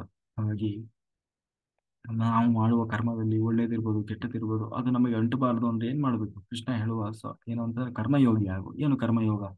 ನನ್ನೊಳಗೆ ಕೂತು ಭಗವಂತ ಏನು ಪ್ರೇರಣೆ ಮಾಡಿದನೋ ಅದನ್ನ ನಾನು ಮಾಡಿದ್ದೇನೆ. ಅದು ಒಳ್ಳೆಯದೋ ಕೆಟ್ಟದೋ ಎಲ್ಲವೂ ಕೃಷ್ಣನಿಗೆ ಸಮರ್ಪಣೆ. ಸರ್ವ ಶ್ರೀಕೃಷ್ಣ ಅರ್ಪಣಮಸ್ತು. ಹೀಗೆ ಇದನ್ನ ನಿನ್ನ ನಿತ್ಯ ಬದುಕಿನಲ್ಲಿ ಅಳವಡಿಸ್ಕೋ. ಇದೇ ಕರ್ಮಯೋಗ. ಆಯ್ತಾ? ಅಂದ್ರೆ ಕಾಯಕವೇ ಕೈಲಾಸ. ಹಾಗೆ ಆ ಕೊನೆಗೆ ಸಂಕಲ್ಪ, ನಾನು ಯಾವಾಗ ನಾನೇ ಮಾಡ್ತಾ ಇದ್ದೇನೆ ಅನ್ನುವ ಒಂದು ದುರ್ಬುದ್ಧಿ ಅವನಲ್ಲಿ ಒಳಗಡೆ ಶುರುವಾಯ್ತು, ಆಗ ಸಂಕಲ್ಪ ವಿಕಲ್ಪಗಳನ್ನ ಶುರು ಮಾಡ್ತಾನೆ. ಕೊನೆಗೆ ನಾನೇ ಅಂತ ಯಾವಾಗ ಬರ್ತದೆ, ನಾನ್ ನಾನೇ ಅದನ್ನೆಲ್ಲ ಪಡೆದು ಬಿಡ್ತೇನೆ ಅಂತ ಹೇಳಿ ಏನ್ ಬೇಕಾದ್ರೂ ಮಾಡ್ಲಿಕ್ಕೆ ಶುರು ಮಾಡ್ತಾನೆ ಅಲ್ವಾ? ಈಗ ನೋಡಿ, ಏನಾದ್ರೂ ನಾವು ಪಡಿಬೇಕು ಅಂತ ಹೇಳಿ ಕೆಲವರು ನಿರ್ಧಾರ ಮಾಡಿದ್ರೆ ಅದನ್ನು ಪಡಿಲಿಕ್ಕಾಗಿ ಏನೆಲ್ಲಾ ಮಾಡ್ತಾರೆ. ಆಸ್ತಿ ಇರ್ಬೋದು, ಹಣ ಇರ್ಬೋದು, ಇನ್ನೊಬ್ಬರನ್ನ ಲಪಟಾಯಿಸ್ಕೊಳ್ಳೋದು ಇರ್ಬೋದು. ಆ ಅದನ್ನು ನಾನು ಪಡಿ ಅಥವಾ ಹೆಣ್ಣಿರ್ಬೋದು, ಮಣ್ಣಿರ್ಬೋದು, ಭೂಮಿ ಇರ್ಬೋದು, ಅದು ನನಗೆ ಬೇಕು ಅಂತ ಯಾವಾಗ ತನ್ನ ಒಂದು ದುರ್ಬುದ್ಧಿ ಶುರುವಾಗ್ತದೆ, ಅದನ್ನು ಪಡಿಲಿಕ್ಕಾಗಿ ಯಾವ ಮಟ್ಟಕ್ಕೆ ಬೇಕಾದ್ರೂ ಇಳಿತಾನ. ನನ್ನವರು ನಿಮ್ಗೆ ಬೇಕಾದವರು ಯಾವುದನ್ನು ನೋಡೋದಿಲ್ಲ. ಪೊಲೀಸ್ ಇದಕ್ಕೆ ಹೋಗ್ತಾನೆ, ಸ್ಟೇಷನ್ಗೆ ಹೋಗ್ತಾನೆ, ಕೋರ್ಟಿಗಾದ್ರೂ ಹೋಗ್ತಾನೆ, ಏನಾದ್ರೂ ಮಾಡಿ ಒಟ್ಟಿನಲ್ಲಿ ಪಡಿಬೇಕು ಅಂತ ಹೇಳಿ ನಿರಂತರ ಪ್ರಯತ್ನ ಮಾಡ್ತಾನೆ. ಅಂದ್ರೆ ಏನ್ ಮಾಡ್ಬೇಕು ಅದನ್ನು ಮಾಡೋದು ಬಿಟ್ಟು ನಾನು ಹೀಗೆ ದುರ್ಬುದ್ಧಿಯಲ್ಲಿ ಬಿದ್ದು ಬಿಡ್ತಾನೆ. ಅಂದ್ರೆ ನಾನು ಅನ್ನೋದು ಯಾವಾಗ ಶುರುವಾಗ್ತದೆ ಹಾಗಾಗಿ ನಿನ್ನಲ್ಲಿ ಯಾವಾಗ್ಲೂ ಯಾವ ಸ್ವಭಾವ ಇರಬೇಕು? ನಾಹಂ ಕರ್ತ ಹರಿಕರ್ತ ಅನ್ನುವ ಭಾವನೆ ಇರ್ಬೇಕು. ಅಂದ್ರೆ ನಾನಲ್ಲ, ನಾಹಂ ಕರ್ತ, ನಾನಲ್ಲ ಮಾಡ್ತಾ ಇರೋದು, ಹರಿಕರ್ತ, ಕೃಷ್ಣ ಮಾಡಿಸ್ತಾ ಇದ್ದಾನೆ ಅನ್ನುವ ಆಲೋಚನೆ ಬುದ್ಧಿ ಯಾವಾಗಲೂ ನಿನ್ನಲ್ಲಿ ಇಟ್ಕೊಂಡಿರು. ಆಗ ಈ ಅಹಂಕಾರ ಅನ್ನೋದು ಬರ್ಲಿಕ್ಕೆ ಸಾಧ್ಯವೇ ಇಲ್ಲ. ಹಾಗಾಗಿ ಆದರೆ ಆ ಏನ್ ಮಾಡೋದು? ಒಳಗಡೆ ಇರ್ತದಲ್ಲಪ್ಪ, ಕೂತಿರ್ತದಲ್ಲ ಆಸೆ, ಏನ್ ಮಾಡೋದು? ಆ ಅದು ಹೊರಗೆ ಬಂದ್ಬಿಡ್ತದೆ. ನಾವು ಎಷ್ಟೇ ಹೇಳಿ, ಏನೇ ಮಾಡ್ಲಿ, ಎಲ್ಲವನ್ನ ಆ ಅದು ನಮ್ಮನ್ನ ಸುಮ್ಮನೆ ಇರ್ಲಿಕ್ಕೆ ಬಿಡೋಲ್ಲಲ್ಲಪ್ಪ. ಆಸೆ, ದುರ್ಬುದ್ಧಿ ಅನ್ನೋದು, ದುರಾಸೆ ಅನ್ನೋದು ಅಂತಂದ್ರೆ ಅದಕ್ಕೆ ಆ ಕೃಷ್ಣ ಹೇಳ್ತಾ ಇದ್ದಾನೆ. ಅದಕ್ಕೆ ಹೇಳೋದಪ್ಪ, ನೀನು ಏನೇ ಮಾಡು, ನಾನು ಏನು ಮಾಡಿಸಿದ ಭಗವಂತ ಅದನ್ನು ನಾನು ಮಾಡಿದ್ದೇನೆ ಅಂತ ಹೇಳಿ ಮಾಡಿದ ಸಮಸ್ತ ಕರ್ಮವನ್ನ ಭಗವಂತನಿಗೆ ಸಮರ್ಪಣೆ ಮಾಡಿ ಸುಮ್ಮನೆ ಇದ್ಬಿಡು. ಅಯ್ಯೋ ನಾನು ಹಿಂಗ್ ಮಾಡ್ಬಿಟ್ಟೆ ಅಂತ ಯೋಚನೆ ಮಾಡ್ಲಿಕ್ಕೂ ಹೋಗ್ಬೇಡ. ಅದು ತಪ್ಪೋ ಸರಿ, ಮನಸ್ಸಿನಲ್ಲಿ ಕುರಿನೂ ಬೇಡ. ಆ ನಾನು ಮಾಡಿದೆ ಅಂತ ಹೇಳಿ ಹಾರಾಟನೂ ಬೇಡ. ನಾನು ಅಷ್ಟು ಒಳ್ಳೆ ಕೆಲಸ ಮಾಡಿದೆ, ಇಷ್ಟು ಒಳ್ಳೆ ಕೆಲಸ ಮಾಡಿದೆ, ನಾನು ಅಷ್ಟು ಸೇವೆ ಮಾಡಿದೆ, ನಾನು ಅಷ್ಟು ಧ್ಯಾನ ಯಜ್ಞ ಮಾಡಿದೆ, ಈ ತರ ಏನೂ ಹೇಳ್ಕೊಳಕ್ ಹೋಗ್ಬೇಡ. ಮಾಸ್ಟರ್ಸ್, ಮೇಲಿನ ಲೋಕದ ಮಾಸ್ಟರ್ಸ್ ಅಂತೀವಲ್ಲ, ದೇವತೆಗಳು, ಯೂನಿವರ್ಸ್ ಮಾಡಿಸ್ತು, ನಾನು ಮಾಡಿದೆ. ಯೂನಿವರ್ಸ್ ಮಾಡಿಸ್ತಾ ಅಂದ್ರೆ ಏನು? ಭಗವಂತ ಮಾಡಿಸಿದ, ನಾನು ಮಾಡಿದೆ ಅಂತ ಹೇಳಿ ನಿನ್ನಲ್ಲಿ ಸರ್ವ ಮಾಡಿದ್ದೆಲ್ಲವನ್ನ ಭಗವಂತನಿಗೆ, ಯೂನಿವರ್ಸಿಗೆ ಸಮರ್ಪಣೆ ಮಾಡಿ ಕೃತಜ್ಞತಾ ಭಾವದಿಂದ ಜೀವಿಸುವುದನ್ನ ಕಲಿ. ಆಗ ನಿನಗೆ ಯಾವುದೋ ಅಂಟಿಕೊಳ್ಳೋದಿಲ್ಲ, ನಿನ್ನಲ್ಲಿ ಯಾವ ದುರ್ಬುದ್ಧಿಯೂ ಬರೋಲ್ಲ ಅಂತ ಹೇಳ್ತಾ ಮುಂದೆ ಆ ಉದ್ಧವ ಪ್ರಶ್ನೆ ಮಾಡ್ತಾನೆ. ಭಗವಂತ, ನಮ್ಮಲ್ಲಿ ಜನ ಒಂದೊಂದು ರೀತಿ ಮಾತಾಡ್ತಾರೆ. ಯಾಕೆಂದ್ರೆ ಕೆಲವರು ಹೇಳ್ತಾರೆ, ನೋಡಿ ಧರ್ಮ ಮಾಡೋದು ಮುಖ್ಯ. ಕೆಲವರು ಹೇಳ್ತಾರೆ, ಇಲ್ಲ ಇಲ್ಲ, ದುಡ್ಡು ದುಡ್ಡು ಮುಖ್ಯ, ದುಡ್ಡು ಮಾಡಬೇಕು. ಜೀವನದಲ್ಲಿ ದುಡ್ಡು ನಮಗೆ ಏನ್ ಬೇಕು? ಆಸ್ತಿ, ಮನೆ, ಸಂಪಾದನೆ, ಇದು ಮಾಡೋದು ಮುಖ್ಯ. ಬರೀ ಧರ್ಮ ಧರ್ಮ ಧರ್ಮ, ಯಾರು ಧರ್ಮ ಮಾಡಿ ಯಾರು ಉದ್ಧಾರ ಆಗಿದ್ದಾರೆ? ದುಡ್ಡು ಮಾಡೋದು ಮುಖ್ಯ. ಇಲ್ಲ ಇಲ್ಲ, ಕೆಲವರು ಹೇಳ್ತಾರೆ, ದುಡ್ಡು ತಗೊಂಡು ಏನ್ ಮಾಡ್ತೀರಿ ಸ್ವಾಮಿ? ನಮಗೆ ಏನು ಇಷ್ಟ ಕಾಮ ಅದನ್ನ ಈಡೇರಿಸ್ಕೊಳ್ಳೋದು ಮುಖ್ಯ, ನಮಗೆ ಆಸೆ ಆಮಿಷಗಳನ್ನ ಈಡೇರಿಸ್ಕೊಳ್ಳೋದು ಮುಖ್ಯ. ಇನ್ನು ಕೆಲವರು ಹೇಳ್ತಾರೆ ಇದೆಲ್ಲ ಯಾವುದು ಬೇಡ ಸ್ವಾಮಿ, ಮೋಕ್ಷ ಮೋಕ್ಷ ಪಡೆಯೋದು ಮುಖ್ಯ, ನಾವು ದೇವರನ್ನ ಪಡಿಬೇಕು ಅಲ್ವಾ. ಎಲ್ಲಾ ಬಿಟ್ಟು ಹೋಗಿ ನೋಡಿ ಇವತ್ತು ತಪಸ್ಸು ಮಾಡ್ತಾ ಇದ್ದಾರೆ ಯೋಗಿಗಳು, ಲಕ್ಷಾಂತರ ಜನ ಕೋಟ್ಯಾಂತರ ಜನ ನಾಗ ಸಾಧುಗಳು ಅಲ್ವಾ. ಇದರಲ್ಲಿ ಎಲ್ಲಾ ತರದವರು ಇದ್ದಾರೆ. ಹ್ಮ್. ನಮಗೆ ಏನು ಧರ್ಮ ಮಾಡುವುದಕ್ಕೆ ಅಂತೇಳಿ ಧರ್ಮ ದಾನ ಧರ್ಮ ಅಂತ ಮಾಡೋರಿದ್ದಾರೆ ಅಲ್ವಾ. ಕೊನೆಗೆ ದುಡ್ಡು ಮಾಡೋರು ಅಂತ ಹೇಳಿ ದುಡ್ಡಿನ ಹಿಂದೆ ಬಿದ್ದವರು ಇದ್ದಾರೆ. ಇನ್ನು ಕಾಮ ಆಸೆ ತೀರಿಸ್ಕೊಳ್ಬೇಕು ಅಂತ ಹೇಳಿ ದುಡ್ಡು ಜೊತೆಗೆ ಎಂಜಾಯ್ ಮಾಡ್ಲಿಕ್ಕೆ ಅಂತ ಹೋಗೋರಿದ್ದಾರೆ ಅಲ್ವಾ. ಆ, ಎಲ್ಲೆಲ್ಲ ಒಳ್ಳೆ ಪ್ರದೇಶಗಳಿಗೆ ಹೋಗಿ ಎಂಜಾಯ್ ಮಾಡಿ ಬರ್ತಾರೆ, ವಿದೇಶಗಳಿಗೆಲ್ಲ ಹೋಗಿ ಎಂಜಾಯ್ ಮಾಡಿದ್ರೆ ಯಾಕೆ ಎಂಟರ್ಟೈನ್ಮೆಂಟ್. ಇನ್ನು ಕೆಲವರು ಏನೂ ಬೇಡ ಅಂತ ಹೇಳಿ ಎಲ್ಲ ಬಿಟ್ಟು ಎಲ್ಲ ಇದ್ರೂ ಕೂಡ ಬಿಟ್ಟು ಆಯ್ತಾ ದೇವರು ರಾಮ ಶಿವ ಅನ್ಕೊಂಡು ವಿಭಿನ್ನ ರೀತಿಯಲ್ಲಿ ಇರ್ಬೋದು. ಧ್ಯಾನ ಮಾಡೋರು ಧ್ಯಾನ ಮಾಡ್ತಾರೆ. ಕೆಲವರು ಅವ್ರಿಗೆ ಹೇಗೆ ಬೇಕೋ ಹಾಗೆ ದೇವರನ್ನ ಆರಾಧನೆ ಹೀಗೆಲ್ಲ ಮಾಡ್ತಾ ಇದ್ದಾರೆ. ಆದ್ರೆ ಯಾವ್ದು ಸರಿ, ಯಾವ್ದು ಮಾಡೋದು ಸರಿ ಆದೀತು. ಆ ಒಬ್ಬೊಬ್ರು ಒಂದೊಂದ್ ರೀತಿ ಹೇಳ್ತಾರೆ. ಅವ್ರ ಪ್ರಕಾರ ನೀವು ವಾದ ಮಾಡ್ಲಿಕ್ಕೆ ಹೋದ್ರೆ ಅವ್ರು ಹೇಳೋದೇ ಈ ನೋಡಪ್ಪ ಏನಿಲ್ಲ ಎಂಜಾಯ್ ಮಾಡ್ಬೇಕಂತಾರಲ್ಲ, ಅವ್ರ ಹತ್ರ ನೀವು ವಾದ ಮಾಡಿದ್ರೆ ಕೊನೆಗೆ ನಾವು ಅದೇ ಹೌದಲ್ವಾ ಅನ್ಸ್ಬಿಡ್ತದೆ. ಅವ್ರು ಹಂಗೆ ಹೇಳ್ಬಿಡ್ತಾರೆ. ಅವ್ರು ಕೊನೆಗೆ ಏನಿಲ್ಲ ಮಗ, ಜೀವನದಲ್ಲಿ ಇದ್ದಷ್ಟೇ ಎಂಜಾಯ್ ಮಾಡ್ಬೇಕ ಅನ್ಬಿಡ್ತಾರ ಅವ್ರು. ಹಂಗೆ ಅವಾಗ ಹೌದಲ್ವಾ ಅನ್ಸ್ಬಿಡ್ತದೆ. ಹಾಗೆ ಒಬ್ಬೊಬ್ರು ಒಂದೊಂದ್ ರೀತಿ ಹೇಳ್ತಾರೆ, ಹೇಳುವಾಗ ಅವ್ರು ಹೇಳೋದೇ ಸರಿ ಅನಿಸ್ತದೆ. ಅದಕ್ಕೆ ಕೃಷ್ಣ ನೀನೇ ಹೇಳ್ಬಿಡು, ಏನ್ ಮಾಡಿದ್ರೆ ನಾವು ಉದ್ಧಾರ ಆಗ್ತೇವೆ ಅಥವಾ ಏನನ್ನ ನಾವು ಮಾಡ್ಲೇಬೇಕು ಅನ್ನೋದನ್ನ ನೀನ್ ಹೇಳಪ್ಪ ಅಂತ ಹೇಳಿ ಉದ್ದವ ತಾನು ಕೇಳ್ತಾ ಇದ್ದಾನೆ. ಅದಕ್ಕೆ ಕೃಷ್ಣ ಮುಂದೆ ತಾನು ಅದಕ್ಕೆ ಉತ್ತರ ಕೊಟ್ಕೊಂಡು ಹೋಗ್ತಾನೆ. ಅದನ್ನ ನಾವು ನಾಳೆ ದಿವಸ ನೋಡೋಣ ಅಂತ ಹೇಳಿದ್ರು. ಕಾಯೇನ ವಾಚ ಮನಸೇಂದ್ರಿಯರ್ವಾ ಬುದ್ಧ್ಯಾತ್ಮನಾವ ಪ್ರಕೃತಿ ಸ್ವಭಾವದು ಕರೋಮಿ ಯದ್ಯತ್ ಸಕಲಂ ಪರಸ್ಮೈ ನಾರಾಯಣಾಯೇತಿ ಸಮರ್ಪಯಾಮಿ.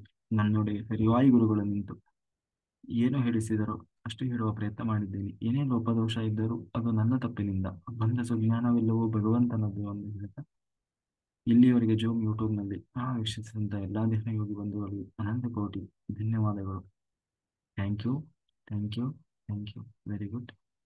ಓಕೆ ಮಾಸ್ಟರ್ಸ್, ಯಾರಾದರೂ ಏನಾದರೂ ಮಾತಾಡೋರಿದ್ರೆ ಮಾತಾಡಿ, ಏನಾದರೂ ಹೇಳೋದಿದ್ರೆ.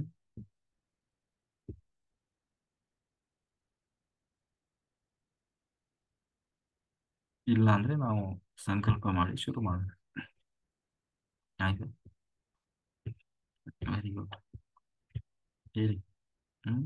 ನಾಳೆ ಶಿವರಾತ್ರಿ ಇದೆ. ಯಾರ್ಯಾರು ಯಾವ್ಯಾವ ರೀತಿಯಾಗಿ ತಯಾರಿ ಮಾಡ್ಕೊಂಡಿದ್ದೀರಿ? ಆ, ನಮ್ಮ ಗುಡಾಕೇಶದಲ್ಲಂತೂ ನಿತ್ಯ ಶಿವರಾತ್ರಿ. ನಮಗೆ ಶಿವರಾತ್ರಿ ವಿಶೇಷ ಅಂತೇನಿಲ್ಲ ಅಲ್ವಾ. ಗುಡಾಕೇಶ ಮಾಡೋರಿಗೆ ಏನು ನಿತ್ಯ ಶಿವರಾತ್ರಿ. ನಿತ್ಯ ಆ ಶಿವರಾತ್ರಿ ಆಚರಿಸಬೇಕು ಅನ್ನೋದಕ್ಕೇನೆ ಶಿವರಾತ್ರಿ ಇರೋದು. ಶಿವನಿಗೆ ಶಿವರಾತ್ರಿ ದಿವಸ ಮಾತ್ರ ಅಲ್ಲ, ಪ್ರತಿನಿತ್ಯವೂ ಶಿವರಾತ್ರಿ. ಹ್ಮ್. ಗುಡಾಕೇಶ ಮಾಡೋರು 41 ದಿನ ಮಂಡಲ ಮಾಡಿದ್ರೆ 41 ದಿನ ಶಿವರಾತ್ರಿ ಅಲ್ವಾ. ಎಲ್ಲರಿಗೂ ವರ್ಷಕ್ಕೆ ಒಂದಿನ ಶಿವರಾತ್ರಿ ಆದ್ರೆ ನಿಜವಾಗಲೂ ಆ ಶಿವನ ಪೂಜೆ ಅಂದ್ರೆ ಅದೇ ಧ್ಯಾನ. ರಾತ್ರಿ ಎಲ್ಲ ಯಾರು ಧ್ಯಾನಾಸಕ್ತರಾಗ್ತಾರೆ ಅದೇ ಶಿವನ ನಿಜವಾದ ಆರಾಧನೆ.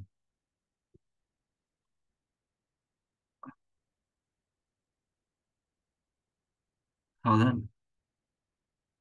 ಒಳಗಿಂದ ಕಾಣ್ಬೇಕು ಶಿವನನ್ನ. ಮೂರನೇ ಕಣ್ಣು ಜಾಗೃತವಾದಾಗ, ಓಪನ್ ಆದಾಗ ಶಿವ ಕಾಣಿಸ್ಕೊಳ್ತಾನೆ. ಅದು ನಿಜವಾಗಲೂ ಶಿವನನ್ನ ಮೆಚ್ಚಿಸುವ ರೀತಿ. ಹಂಗೆ ನೋಡೋಣ ನಾಳೆ ಎಲ್ಲ ಶಿವರಾತ್ರಿ, ಪ್ರತಿದಿನ ಶಿವರಾತ್ರಿ. ಹಂಗಾಗಿ ಎಸ್ ನಮಸ್ತೆ ಮಾಸ್ಟರ್. ಸರ್. ನಮಸ್ತೆ ಮೇಡಮ್, ನಮಸ್ತೆ. ನಾವು ಶಿವರಾತ್ರಿಗೆ ಪಾದಯಾತ್ರೆ ಹೋಗ್ತೀವಿ ಸರ್, ನಾಳೆ ನಾಡಿದ್ದು. Okay. ಎಲ್ಲಿ? ನಾವು ಹಿರಿಯೂರು ಸಿದ್ಧಲಿಂಗೇಶ್ವರನ್ ದೇವಸ್ಥಾನಕ್ಕೆ ಹಾ, ಪಾದಯಾತ್ರೆ ಹೋಗ್ತೀವಿ ಸರ್. Very good. ಒಂದ್ 45 ಕಿಲೋಮೀಟರ್ ಆಗುತ್ತೆ ನಮ್ಮ ಮನೆಯಿಂದ. ಓಕೆ. ಊಟ ಗೀಟ ಮಾಡಿರ್ತೀರಾ? ಸ್ವಲ್ಪ ಟಿಫನ್ ಕೊಡ್ತಾರೆ, ಹ್ಮ್. ಸ್ವಲ್ಪ ಅದೇ ಉಪ್ಪಿಟ್ಟು ಒಂದ್ ಸ್ವಲ್ಪ ಕೊಡ್ತಾರೆ. ಹ್ಮ್. ಮಧ್ಯ ಮಧ್ಯ ಸೌತೆಕಾಯಿ, ಕಲ್ಲಂಗಡಿ ಹಣ್ಣು ಎಲ್ಲ ಇರುತ್ತೆ, ಹಣ್ಣುಗಳು ದಾರಿಲಿ ಓಕೆ. ಹೋಗ್ತಾ ಬಿಸ್ತಲ್ವಾ ಹ್ಮ್. ಇರುತ್ತೆ ಸರ್. ಮಜ್ಜಿಗೆ ಮೊಸರೆಲ್ಲ, ಮಜ್ಜಿಗೆ ಮಾಡ್ಕೊಡ್ತಾರೆ, ಮಜ್ಜಿಗೆ ಪ್ಯಾಕೆಟ್ ಅಲ್ಲಿ. ಹ್ಮ್. ಓಕೆ, ಮಾಡಿ. ಎಲ್ಲ ಪ್ರತಿ ವರ್ಷ ಹೋಗ್ತೀರಾ? 10 ವರ್ಷದಿಂದ ಹೋಗ್ತಾ ಇದೀವಿ ಸರ್, ಇದು 10ನೇ ವರ್ಷ. ಓ ಸೂಪರ್. ಓಕೆ. ಒಂದ್ 100 ಜನ ಹೋಗ್ತೀವಿ. ಯಾವ ದೇವರೇಂದ್ರಿ? ಲಿಂಗೇಶ್ವರ. ಎಡೆಯೂರು ಸಿದ್ಧಲಿಂಗೇಶ್ವರ. ಲಿಂಗೇಶ್ವರ. ಓಕೆ. ಹೌದು, ಪಾದಯಾತ್ರೆ ಮಾಡ್ತಾರೆ ಕೆಲವರು, ಶ್ರೀಶೈಲಕ್ಕೆ ಪಾದಯಾತ್ರೆ ಮಾಡ್ತಾರೆ. ಅಲ್ವಾ? ಹ್ಮ್ ಮಂಜುನಾಥಗ್ ಮಾಡ್ತಾರೆ, ಹ್ಮ್. ಧರ್ಮಸ್ಥಳಕ್ಕೆ. ಕಲೆಕ್ಟ್ ಮಾಡ್ತಾರೆ. ಹ್ಮ್. ಹ್ಮ್ ಮಾಡಿ ಕೆಲವರು ಅಯೋಧ್ಯೆಗೆ ಮಾಡಿದ್ರು, ಕುಂಭಮೇಳಕ್ಕೆ ಮಾಡಿದ್ರು. ಹೌದು. ಪಾದಯಾತ್ರೆ. ಸರ್ ನಮಸ್ಕಾರ. ನಾವು ಏನಾದ್ರು ಒಂದು ಆಕ್ಟಿವಿಟೀಸ್ ಇರ್ಬೇಕು ಅಂತ ಆ, ಇವತ್ತು 10ನೇ ವರ್ಷದಲ್ಲಿ ಮಾತಾಡ್ಕೊಂಡು ಶುರು ಮಾಡಿದ್ದು. ನಡೀತಾ ಇದೆ. ಎಷ್ಟು ವರ್ಷ ನಡೆಯುತ್ತ ನಡಿ. ಮಾಡಬೇಕು, ಆದ್ರೆ ಜಾಸ್ತಿ ಕಾಲುಗಳಿಗೆ ದುಡಿಸ್ಬಾರ್ದಂತೆ. ವರ್ಷಕ್ಕೆ ಒಂದ್ ದಿವ್ಸ ಅಲ್ವಾ ಸರ್? ಅಂದ್ರೆ ಹಂಗೇನಾದ್ರು ನೋವಾದ್ರೆ, ಪೈನ್ ಆದ್ರೆ ಸ್ವಲ್ಪ ರೆಸ್ಟ್ ಮಾಡಿ ಹೋಗ್ತೀವಿ. ಗ್ರೇಟ್. ಇಲ್ಲಿ ಲಕ್ಷ್ಮೀ ಹೆಬ್ಬಾಲೆ ಮಾಸ್ಟರ್ ಇದಾರಲ್ಲ, ಅವರು ಯಾವಾಗ್ಲೂ ಪಾದಯಾತ್ರೆ ಮಾಡೋರು. ಅವರಿಗೆ ಧ್ಯಾನದಲ್ಲಿ ಕೂತಾಗ ಯಾವಾಗ್ಲೂ ಕಾಲು ಪೇನ್ ಬರೋದಂತೆ. ಕಾಲ್ ಪೇನ್ ಬರೋದು ಯಾಕೆ? ಕಾಲ್ ಪೇನ್ ಕೊನೆಗೆ ಧ್ಯಾನದಲ್ಲಿ ಅವರಿಗೆ ಅದು ಸಾರಿ ಕೇಳಿದ್ರು. ಕೊನೆಗೆ ಅವರಿಗೆ ಏನೋ ಉತ್ತರ ಬಂತಂದ್ರೆ, ನೀನು ಪಾದಯಾತ್ರೆ ಮಾಡಿ ಮಾಡಿ ನನ್ನ ದುಡಿಸಿದೀಯಾ, ಅವಶ್ಯಕತೆಗಿಂತಲೂ ಹೆಚ್ಚಾಗಿ, ಅದಕ್ಕೆ ನಿನಗೆ ಇವತ್ತು ನೋವು ಕೊಡ್ತಾ ಇದ್ದೀನಿ ಅಂತ. ಹಾಗೆ ಅದು ಇನ್ನೂ ನಾವು ಅಲ್ಲ ಮಾಡಿ ತಪ್ಪಿಲ್ಲ. ಅಲ್ಲ, ನಾವು ಧ್ಯಾನಕ್ಕೆ ಬಂದ ಮೇಲೆ ಧ್ಯಾನ ಧ್ಯಾನ ಅಲ್ಲಿ ಹೋಗಿ ಧ್ಯಾನ ಮಾಡೋದು ಅಥವಾ ಅದು ಮುಖ್ಯ ಇರ್ತದೆ ಅನ್ಸುತ್ತೆ. ಅಂದ್ರೆ ತಪ್ಪು ಅಂತ ನಾನು ಹೇಳ್ತಿಲ್ಲ, ಅಲ್ವಾ? ಹ್ಮ್. ಯಾವ ಅವರು ಹೇಳಿದ್ರು ಒಂದ್ಸಾರಿ, ಲಕ್ಷ್ಮಿ ಮೇಡಮ್ ಅಲ್ವಾ? ಲಕ್ಷ್ಮಿ ಹೆಬ್ಬಾಳೆ ಮೇಡಮ್.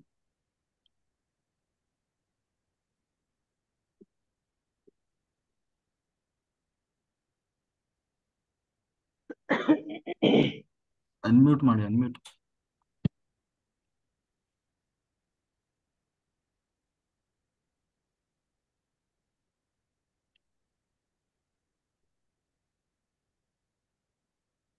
ಓಕೆ, ಮಾಡಿ ಮೇಡಮ್, ಮಾಡಿ. ಹೋಗಿ ಬನ್ನಿ. ಅಂದ್ರೆ ಇರ್ಬೇಕು ಅಟ್ಲೀಸ್ಟ್ ಆ ರೀತಿಯಲ್ಲಾದ್ರೂ ನಮ್ಮ ದೇಹದಲ್ಲಿರೋ ಎಕ್ಸ್ಟ್ರಾ ಕೊಲೆಸ್ಟ್ರಾಲ್ ಅದೆಲ್ಲ ಸ್ವಲ್ಪ ಅಲ್ಲ ಸರ್, ಇವಾಗ ಗುಡಕೇಶ ಧ್ಯಾನ ಎಲ್ಲ ಮಾಡ್ತಾ ಇದೀವಲ್ಲ, ಇನ್ನ ಎನರ್ಜಿ ಬಂದಿರುತ್ತಲ್ವಾ? ಎನರ್ಜಿ ಬರ್ತದೆ. ನಾನು ಧ್ಯಾನಕ್ಕೆ ಬಂದಾಗ ಈಗ ಒಂದ್ 3-4 ವರ್ಷದಲ್ಲಿ ಒಂದ್ ಸ್ವಲ್ಪ ಅದೇ ರೆಸ್ಟ್ ಮಾಡಿವೆ, ಮಧ್ಯ ರೆಸ್ಟ್ ಮಾಡ್ತಿದ್ದೆ. ಫಸ್ಟ್ ವರ್ಷ ಫುಲ್ ಹೋದೆ. 2ನೇ ವರ್ಷ ಆಗ್ಲಿಲ್ಲ, ಸ್ವಲ್ಪ ರೆಸ್ಟ್ ಮಾಡಿದೆ. ಅಂದ್ರೆ ಬಿಸ್ಲಿರುತ್ತಲ್ವಾ, ಹಂಗಾಗಿ ಸ್ವಲ್ಪ ರೆಸ್ಟ್ ಬೇಕನ್ಸುತ್ತೆ. ಆ ಬಿಸ್ಲಿಲ್ದಿರೇನ್ ಆರಾಮಾಗಿ ನೋಡ್ಕೊಂಡು ಹೋಗ್ಬಿಡ್ಬೋದು, ಮಾತಾಡ್ಕೊಂಡು ಹೋಗ್ತೀವಿ, ಗೊತ್ತಾಗಲ್ಲ. ಆಮೇಲೆ ಇದು ಧ್ಯಾನಕ್ಕೆ ಬಂದ್ಮೇಲೆ ನಾನು ಯೂಟ್ಯೂಬ್ ಅಲ್ಲಿ ನೋಡ್ಕೊಂಡು ಧ್ಯಾನ ಮಾಡ್ತಾ ಇದ್ದೆ. ನಾನು ಧ್ಯಾನ ಮಾಡ್ತಾ ಇದ್ದೀನಿ, ನಾನು ಪಾದಯಾತ್ರೆ ಫುಲ್ ನಡಿತೀನಿ ಈ ಸಲ ಅಂತ ಹೋದೆ ಸರ್. ಮಧ್ಯ ಹೋಗ್ತಾ ಅದು ಒಂದು ಪ್ಲೇಸ್ ಇದೆ, ಆ ಪ್ಲೇಸ್ ಅಲ್ಲಿ ಸ್ಟಾರ್ಟ್ ಆಗ್ಬಿಟ್ರೆ ಕಾಲ್ ನೋವು. ಇನ್ನೇನ್ ಮಾಡಿದ್ರು ಇನ್ನೊಂದ್ ಸ್ವಲ್ಪ ರೆಸ್ಟ್ ತಗೊಂಡ್ ಹೋದ್ರೇನೆ ಆಗ್ತಿದ್ದು. ಅವತ್ತು ಹಂಗೇನೆ ಪೇನ್ ಸ್ಟಾರ್ಟ್ ಆಗ್ತು, ಹೋಗ್ತಾ ಹೋಗ್ತಾ ಪೇನ್ ಸ್ಟಾರ್ಟ್ ಆದ್ರೆ ನಮ್ಮನೇಲಿ ಮತ್ತೆ ಹೇಳ್ದೆ ನಮ್ಮ ಮನೆಯವ್ರಿಗೆ, ನೋಡ್ರಿ ಕಾಲ್ ಪೇನ್ ಸ್ಟಾರ್ಟ್ ಆಗ್ತಾ ಇದೆ, ನಂದ್ ಕ್ಲೋಸ್ ಆಗುತ್ತೆ ಇಲ್ಲಿಗೆ ಇದು ಪಾದಯಾತ್ರೆ ಅಂತ ಹೇಳ್ದೆ. ನಿನ್ ಧ್ಯಾನ ಗುರುಗಳು ಇದ್ರಲ್ಲ, ಕೇಳ್ಕೊ ಅಂತಂದ್ರು. ನಾನು ಮೇಲಕ್ಕೆ ನೋಡಿ, ನನ್ಗಿನ್ನ ಅವಾಗ ಪತ್ರಿಜಿ ಸರ್ ಅಂದ್ರೆ ಯಾರು ಅದು ಏನು ಗೊತ್ತಿಲ್ಲ ಸರ್. ಅವಾಗ ನಾನ್ ಧ್ಯಾನ ಗುರುಗಳೇ, ನಂಗೆ ಧ್ಯಾನ ಮಾಡಿದೀನಿ, ಪಾದಯಾತ್ರೆ ಹೋಗ್ಬೇಕು ಅಂತ, ನೀವು ನನ್ ಕರ್ಕೊಂಡ್ ಹೋಗ್ಬೇಕಷ್ಟೇ ಕಾಲ್ ಪೈನ್ ಆಗ್ದಂಗೆ ಅಂತಂದ್ರೆ, ಅದು ಒಂಥರ ಕಾಲು ಪೈನ್ ಅಂದ್ರೆ ಒಂಥರ ಟ್ವಿಸ್ಟ್ ಆಗೋದು ಸರ್. ಆ ನರಗಳು ಟ್ವಿಸ್ಟ್ ಆಗೋದು ನನಗೆ ಗೊತ್ತಾಗೋದು, ಎಲ್ಲಿ ಏನು ಆಗೋಗ್ಬಿಡ್ತು ಅನ್ನಂಗ ಆಗ್ಬಿಡೋದು ಅಷ್ಟೊತ್ತು. ಅದು ರಿಲ್ಯಾಕ್ಸ್ ಆಗೋವರೆಗೂ ನನ್ಗೊಂದ್ 10 ನಿಮಿಷ ಅಷ್ಟು ಪೈನ್ ಆಗ್ಬಿಡೋದು. ಆಮೇಲೆ ಅವತ್ತು ಕೇಳ್ಕೊಂಡ್ರೆ ಅದೇ ಪೈನ್ ಆಗ್ತಿದ್ದು, ಟ್ವಿಸ್ಟ್ ಆಗ್ತಿದ್ದು ಕೇಳ್ಕೊಂಡ್ರೆ ಪಟ್ ಅಂತ ಕಮ್ಮಿ ಆಯ್ತು ಸರ್. ಇನ್ನ ನಾನು ಇದು ಪಾದಯಾತ್ರೆ ಮುಗಿಸಿದ್ರೆ ಇನ್ನು ಆ ಪೈನ್ ಇನ್ನ ಬಂದಿಲ್ಲ ಸರ್ ನನ್ಗೆ. ಈಗ 4ನೇ ವರ್ಷದಲ್ಲಿ ನಾನು ಧ್ಯಾನ ಮಾಡಿ ಹೋದಾಗ ಆ ಪೈನ್ ಬಂದಿತ್ತು, ಇನ್ ಬಂದಿಲ್ಲ. ಹೋದ ವರ್ಷ ನಾನು ಹೋಗ್ಲಿಲ್ಲ, ಬೆಂಗಳೂರಲ್ಲಿದ್ದೆ. ಆತರ ಎಕ್ಸ್ಪೀರಿಯನ್ಸ್ ಆಯ್ತು ಸರ್ ನನ್ಗೆ. ಹಲೋ, ಲಕ್ಷ್ಮಿ ಮೇಡಮ್ ಮಾತಾಡಿ. ಕೇಳಿಸ್ತೈತ್ರಿ? ಹಾ ಮೇಡಮ್, ಕೇಳಿಸ್ತಾ ಇದೆ. ನಾನು ನಿಮ್ಮಂಗ 25 ವರ್ಷ ಮಾಡಿದ್ದೇನ್ರಿ ಎಲ್ಲಾ ಕಡೆ. ಎಷ್ಟು 20? ಪಾದಯಾತ್ರೆ ಅಂದ್ರೆ ಅಷ್ಟ್ ಖುಷಿಲಿ ಪಾದಯಾತ್ರೆ ಮಾಡಿದ್ದೀನ್ರಿ ನಾವಾಗ. ಹೆಂಗ ನಡ್ಕೊಂತ ಹೋಗೋದಂದ್ರ ಅಷ್ಟ್ ಖುಷಿ ನನ್ಗ. ಅಂದ್ರ ಇದನ್ ಮಾಡ್ರಿ ಇದರಿಂದ ಚಲೋ ಒಳ್ಳೇದಾಗ್ತಿತ್ತಲ್ಲ ಅಂತಂದ ನಾ ನಡ್ಕೋತ ಹೋಗೋದಂದ್ರ ಅಷ್ಟ್ ಖುಷಿಯಲ್ಲ ಹೋಗ್ತಿದ್ದೀನ್ರಿ ನಾ. ಈಗೇನ್ ಧ್ಯಾನಕ್ ಬಂದಿನಿ, ಧ್ಯಾನಕ್ ಬಂದ ನಂತರ ಕಾಲ್ ಉತ್ತರ ಕೊಟ್ಟಿದವ್ರ ನನಗ ಹತ್ರ.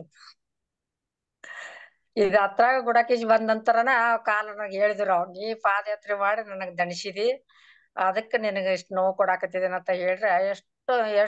ಎಷ್ಟೋ ದಿವ್ಸ ತಕ ದಿನಾ ಕ್ಷಮಾಪಣೆ ಕೇಳ್ಕೊಂಡ ಅಷ್ಟ ಅವಕ್ಕ ಇದು ಮಾಡಿ ನನಗ್ ಈಗ ಅಷ್ಟ್ ಕಡಿಮೆ ಆಗಿದಾವ್ರ. ಪಾದಯಾತ್ರೆ ಬಾಳ್ ಮಾಡೋದಿಲ್ಲ ಅನ್ನೋದು ಗೊತ್ತಾತ್ರಿ ನನಗೆ. ಅಲ್ಲ ಮೇಡಮ್, ನನಗೆ ಪಾದಯಾತ್ರೆ ಮಾಡೋದ್ರಿಂದ ಅವತ್ತೊಂದ್ ದಿವ್ಸ ಪೇನ್ ಇರುತ್ತೆ ಬಿಟ್ರೆ ಇನ್ ಯಾವತ್ತೂ ಪೇನ್ ಇರಲ್ಲ. ಅದು ನಮ್ಗೇನೋ ಒಂದ್ ಖುಷಿ ಇರುತ್ತೆ. ನಾವು ದೇವಸ್ಥಾನಕ್ಕೆ ನಡ್ಕೊಂಡು ಶಿವರಾತ್ರಿ ಹಬ್ಬದ ದಿವಸ ಹೋಗ್ತಿವಲ್ಲ, ಏನೋ ಒಂದ್ ಖುಷಿ ಇರುತ್ತೆ ನಮ್ಗೆ. ಅದೇನು ಅನ್ಸಲ್ಲ. ಇನ್ನ ಕಾಲ್ ನೋವೇನ್ ಯಾವಾಗ್ಲೂ ಬರಲ್ಲ ನನ್ಗೆ. ಈಗ ಅನ್ಸುದಲ್ರಿ, ಮುಂದ್ ಅನಸ್ತೈತ್ರಿ, ಹೇಳ್ತೈತ್ರಿ ಮುಂದ್ ಮುಂದೆ ಗೊತ್ತಿಲ್ಲ. ವರ್ಷಕ್ ಒಂದೇ ಒಂದ್ ದಿವಸ ಮೇಡಮ್ ನಾನು ಹೋಗೋದು, ಒಂದೇ ದಿವಸ. ನಾನು ಎಲ್ಲದಕ್ಕೂ ಹೋಗಲ್ಲ, ಒಂದೇ ಒಂದ್ ದಿನ. ವರ್ಷಕ್ ಒಂದ ಸಲನ ಹೋಗ್ತಿದ್ರಿ ನಾವು, ಅದ್ಗಿ ನಿಮ್ಕಿಂತ ಖುಷಿಯಲ್ಲಿನ ಹೋಗ್ತಿದ್ರಿ ನಾವು. ಯಾವಾಗ ಹೋಗ್ ನಮ್ಗ ಧ್ಯಾನಕ್ ಕೂತು ನೋಡ್ರಿ, ಅದು ಗುಡಾಕೇಶ್ ಧ್ಯಾನಕ್ ಯಾವಾಗ ಬಂದವ್ರಿ ನಾವ, ಅವಾಗ ಅದ ನನಗ್ ಉತ್ತರ ಹೇಳ್ತಾರ ನನಗ. ನೀವ ಎಷ್ಟ್ ನನಗ್ ದುಡಿಸಿದ್ರಿ, ಅದಕ್ಕೆ ಇಷ್ಟ ತ್ರಾಸ ಅಂದ್ರ ಏನ್ ಹೇಳ ತೀರ್ದಷ್ಟ್ ತ್ರಾಸ ಆಗಿತ್ರಿ ನನಗದ. ಅದು ಏನ್ ಮಾಡ್ಬೇಕು ಅನ್ನೋದು ತಿಳಿವಲ್ತ್ರಿ ನನಗ್. ಬಾಳ ಅಂದ್ರ ಬಾಳ ತ್ರಾಸ ಆತ್ ಬಿಡ್ರಿ. ಕಾಲ್ ಅದೇನ್ ನೋವು ಅಂತ ಕಾಲ್ ನೋವು ಎಲ್ಲಿ ನೋಡಿಲ್ರಿ ನಾ, ಆ ತರ ಆಗ್ಬಿಟ್ಟಿತ್ರಿ.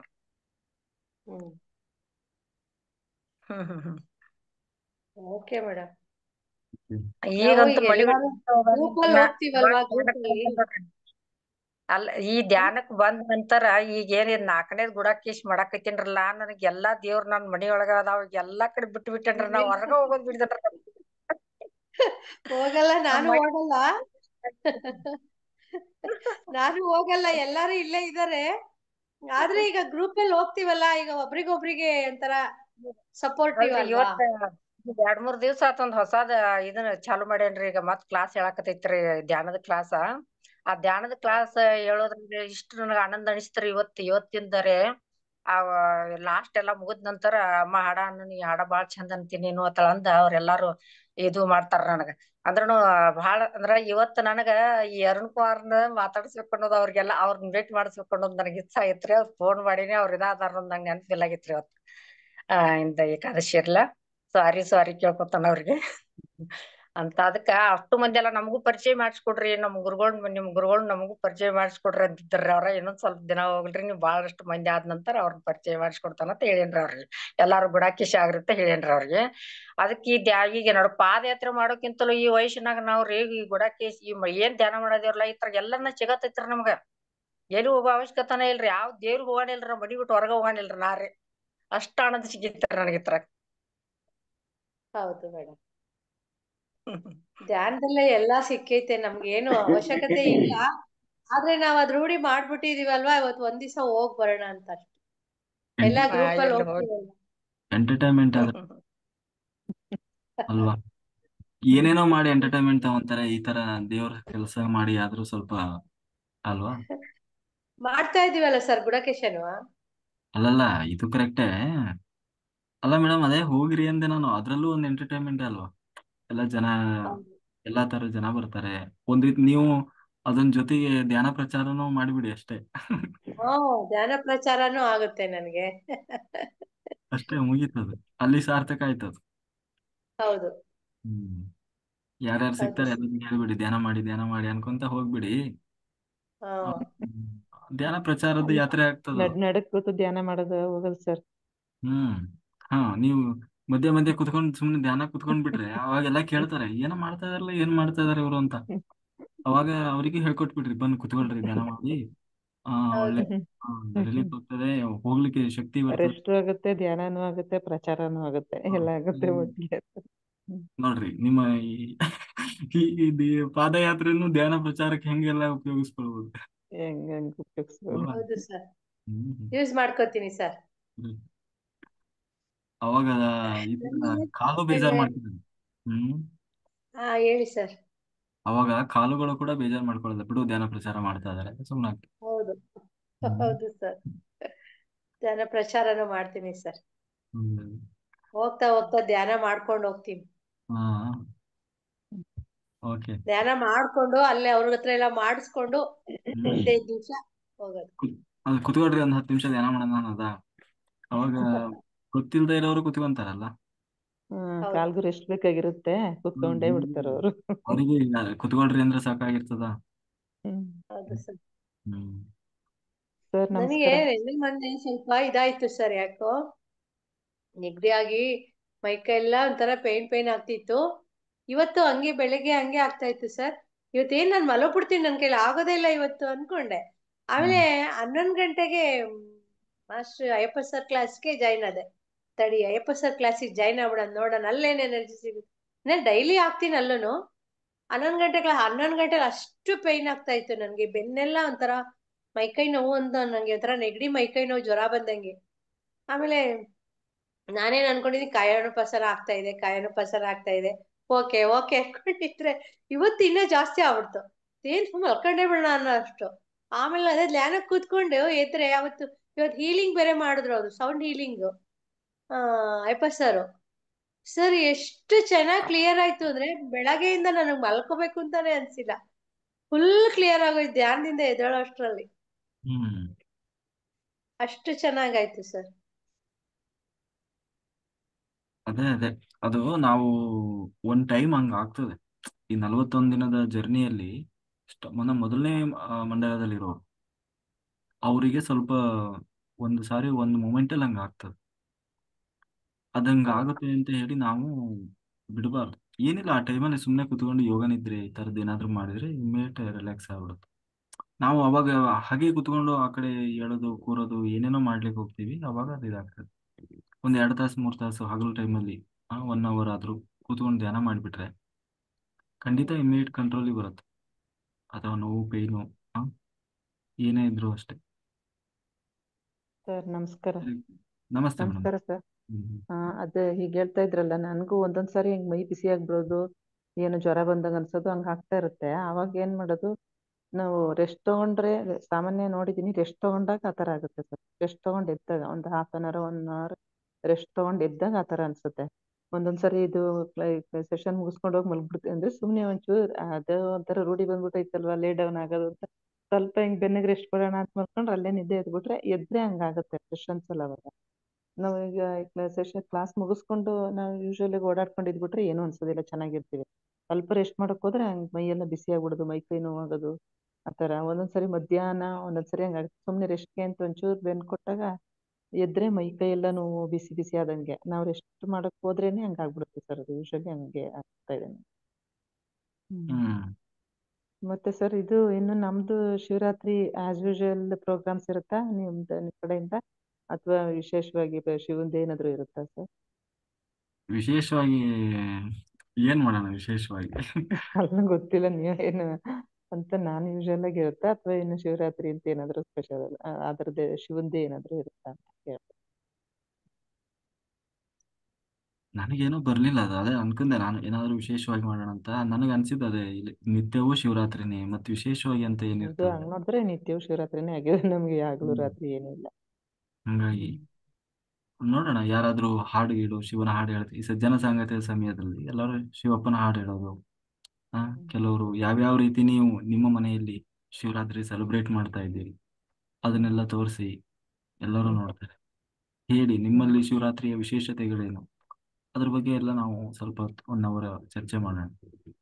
ಅವಾಗ ಸಜ್ಜನ ಸಾಂಗತ್ಯದಲ್ಲಿ ಆದ್ರೆ ಕೆಲವರು ಹಾಡು ಹೇಳ್ತಾರೆ, ಶಿವನ ಹಾಡು ಹೇಳ್ತಾರೆ, ಸ್ತೋತ್ರ ಹೇಳೋರು ಇದ್ದಾರೆ. ಒಬ್ಬೊಬ್ರದ್ದು ಒಂದೊಂದು ರೀತಿ ವಿಧಾನ. ಅವು ನಮಗೂ ಏನಾದ್ರೂ ಮಾಹಿತಿ ಸಿಗ್ತದೆ, ಏನಾದ್ರೂ ನಮ್ಮಲ್ಲಿ ಸಣ್ಣ ಪುಟ್ಟ ತಪ್ಪುಗಳಿದ್ರೆ ತಿದ್ದುಕೊಳ್ಬಹುದು ಅಲ್ವಾ. ಇದು ಅದ್ರ ನಾವು ಏನಾದ್ರೂ ಕಲಿಯೋದಿದ್ರೆ ತಿಳ್ಕೊಂಡಂಗೆ ಆಗ್ತದೆ. ಇವತ್ತು ಇನ್ನೊಂದು ಯಾರ್ದು ಬೇರೆ ರೀತಿಯಲ್ಲ, ಅದರಲ್ಲಿ ಏನು ಸುಮ್ಮನೆ ಕಣ್ಣಾಡ್ಸ್ದಾಗ ನೋಡ್ತೇವೆ ಸರ್. ಇದು ಭೈರವೇಶ್ವರ ಅದು ಏನೋ ಅದು ಕರ್ಮ ಪ್ರಕ್ಷಾಳನದಲ್ಲಿ ಭೈರವೇಶ್ವರನ ಮುಖಾಂತರ ಏನೋ ಅಂದ್ರೆ ಸಮಥಿಂಗ್ ಆ ಥರ ನೋಡ್ತೇವೆ ಸರ್. ಅಂದ್ರೆ ಭೈರವೇಶ್ವರ ಕಾಲಭೈರವೇಶ್ವರ ಅವರ ಇದರಲ್ಲಿ ಕರ್ಮ ಪ್ರಕ್ಷಾಳನ ಮಾಡುದು ಅಂತ ಇಲ್ಲಿ ನೋಡ್ತೇವೆ ಈ ಸ್ವಲ್ಪದಲ್ಲಿ. ಆ ಥರ ಏನಾದ್ರು ಹಿಂದೆ ಕಾಲ ನಮ್ಮ ಮನೆ ದೇವ್ರ ಕಾಲಭೈರವೇಶ್ವರ ಅಂತ ಹೇಳ್ತಿದ್ದೀನಿ. ನಾವು ಓಪನ್ ಅದಕ್ಕೆ ಆಗಿ ಮೆಡಿಟೇಷನ್ ಮಾಡುವಾಗ ಕಾಲಭೈರವಂದೇ ಸ್ತೋತ್ರನೇ ಅಲ್ವಾ ಹಾಕೋದು. ಸ್ತೋತ್ರ ಹಾಕ್ತೀರಾ, ಅದ್ರಲ್ಲಿ ಕರ್ಮ ಪ್ರಕ್ಷಾಳನದಲ್ಲಿ ಅದ್ರಲ್ಲಿ ಕರ್ಮ ಕಳಿಯೋದು ಏನು ಅಂತ ಏನೋ ನೋಡ್ದಂಗಿತ್ತು, ಅದಕ್ಕೆ ಅದನ್ನೇನಾದ್ರು ಮಾಡಂಗಿದ್ರೆ ನಿಮ್ಗೆ ಗೊತ್ತಿದ್ರೆ ಆ ಥರದ್ದು ಮಾಡಿ, ಏನಾದ್ರು ಒಂದ್ ಪಾರ್ಟ್ ವಿಶೇಷತೆ ಏನಾದ್ರು ಮಾಡ್ಕೊಂಡು. ನೋಡೋಣ ಅಲ್ಲಿವರೆಗೂ ಏನಾದ್ರು ಏನು ಬರ್ತದೆ ನೋಡೋಣ. ಹ್ಮ್. ಹ್ಮ್ ಹ್ಮ್. ಓಕೆ. ಮತ್ತೆ ನೆನ್ನೆ ನಾನು ಇದು ಒಂದು LT ವರ್ಕ್ಶಾಪ್ ಅಂತ ಅಂದ್ರೆ ಹೆಲ್ತ್ ವರ್ಕ್ಶಾಪ್ ಹೋಗಿದ್ದೆ ಬೆಂಗಳೂರಿಗೆ. ಆವಾಗ ಅದು ಮಾಮೂಲಿ ಡೈಲಿ ಮಾಮೂಲಿ ಇರ್ತಿದ್ದೆ, ಅಲ್ಲಿ ವರ್ಕ್ಶಾಪ್ ಅಲ್ಲಿ ಕೂತ್ಕೊಂಡ್ರೆ ಏನು ಕೇಳಕ್ಕೆ ಆಗ್ಲಿಲ್ಲ ಸರ್ ನಂಗೆ.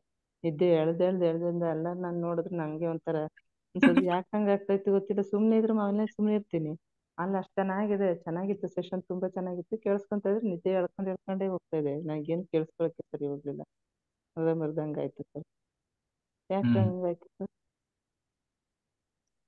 ನಿದ್ದೆ ಎಳಿತಾ ಇತ್ತು ಅಂದ್ರೆ ಏನ್ ಹೇಳೋಣ. ರಾತ್ರಿ ನನಗೆ ಹಂಗೆ ಆಯ್ತು ಸರ್. ನೀವೇನ್ ಮಾಡ್ಸಿರೋದೋ ಗೊತ್ತಿಲ್ಲ ರಾತ್ರಿ.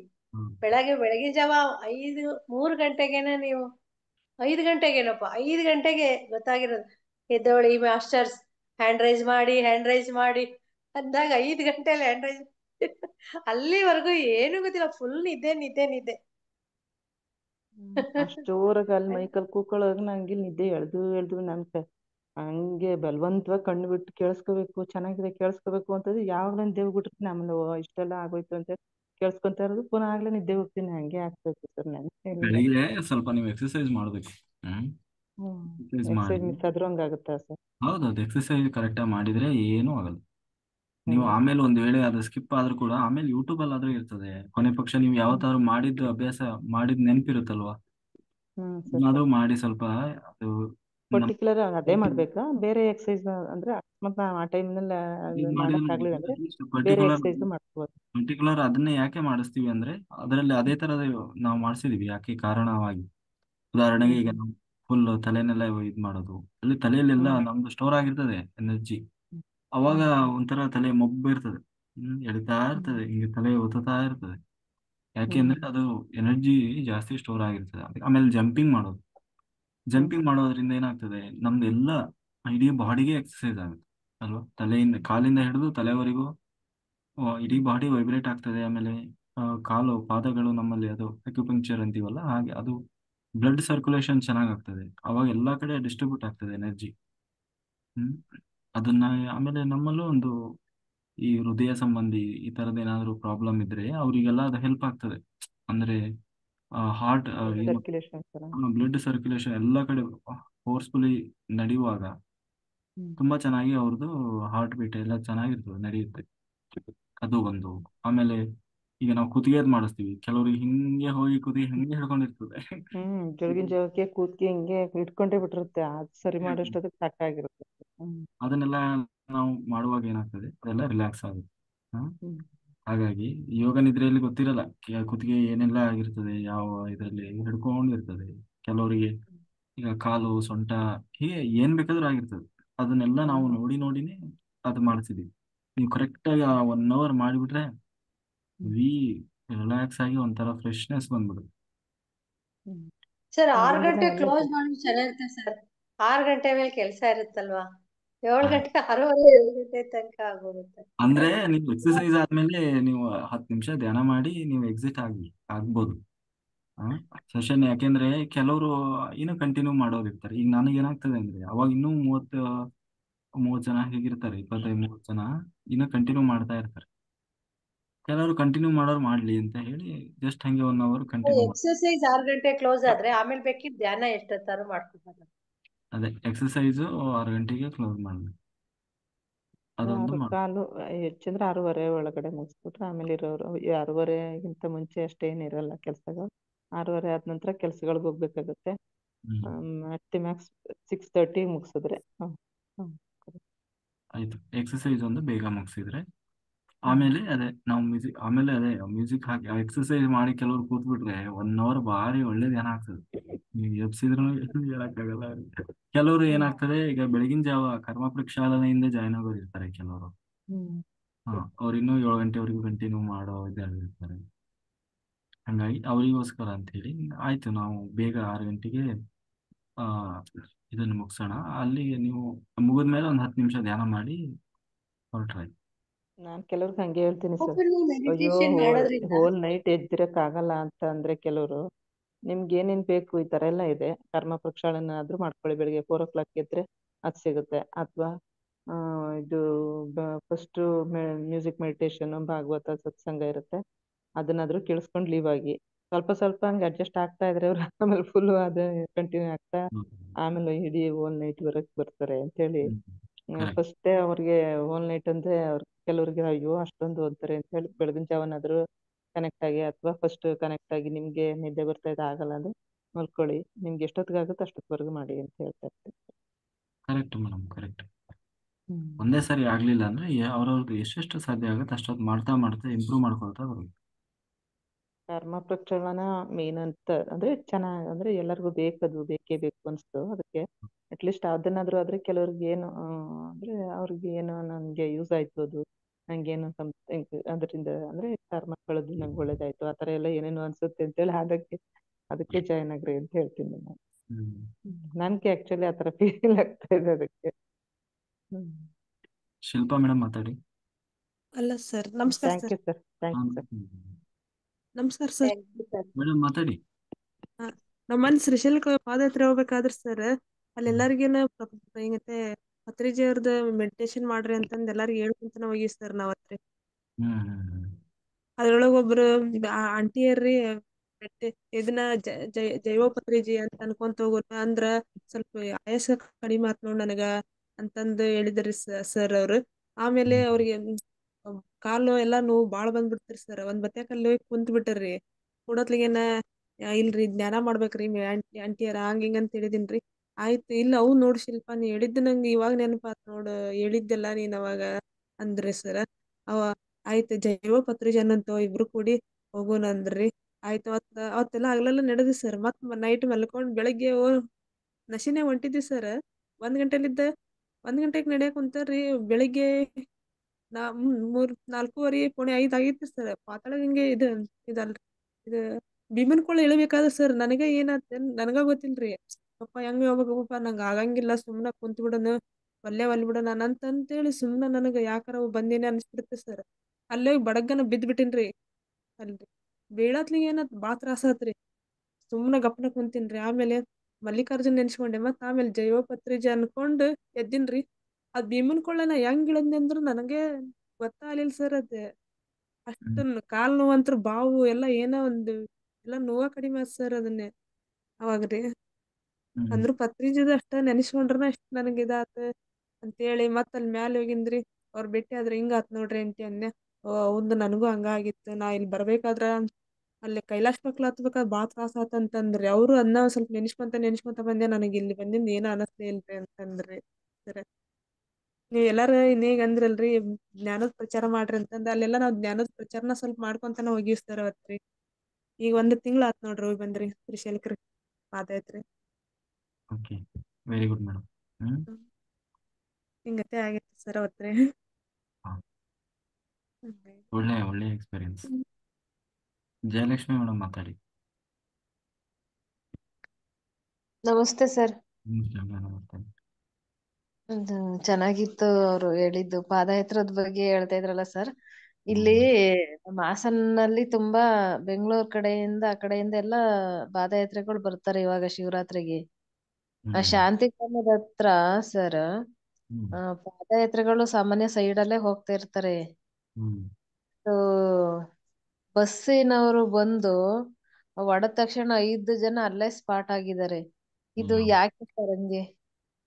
ಅದ್ ಏನ್ ತಪ್ಪಾ ಅಥವಾ ಹಂಗೀಗ ಅವಾಗೆಲ್ಲ ಏನಂತಾರೆ, ಈಗೆಲ್ಲ ಅವ್ರ ಏನೋ ತಪ್ಪು ಮಾಡ್ಕೊಂಡ್ ಹೋಗಿದ್ದಾರೆ ಅದಕ್ಕೆ ಹಂಗಾಗಿದೆ ಅಂತಾರಲ್ಲ. ಅದೊಂಥರ ಅದ್ ಕೇಳಕ್ಕೆ ಒಂಥರ ಮನ್ಸಿಗೆ ನೋವಾಯ್ತು ಸರ್. ಅದು ಮೊನ್ನೆ ಆಗಿರೋದು ಬೆಳಗಿನ ಜಾವ 5 ಗಂಟೆಲಿ. ತಪ್ಪು ಮಾಡಿದಾರೆ ಅಂತ ಹೇಳಿ ದೇವರು ಹಂಗೆಲ್ಲ ಯಾರಿಗೂ ಶಿಕ್ಷೆ ಕೊಡಲ್ಲ.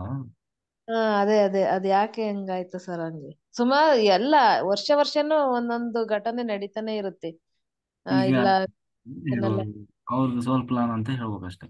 ಆ, ಲಾಸ್ಟ್ ಪಾದಯಾತ್ರೆ ಮಾಡುವುದು ಅವರ ಒಂದು ಏನಂತೀವಿ, ಕೊನೆಯ ಕಟ್ಟಕಡೆಯ ಒಂದು ಪ್ಲಾನ್ ಇರ್ಬೋದು ಅಲ್ವಾ.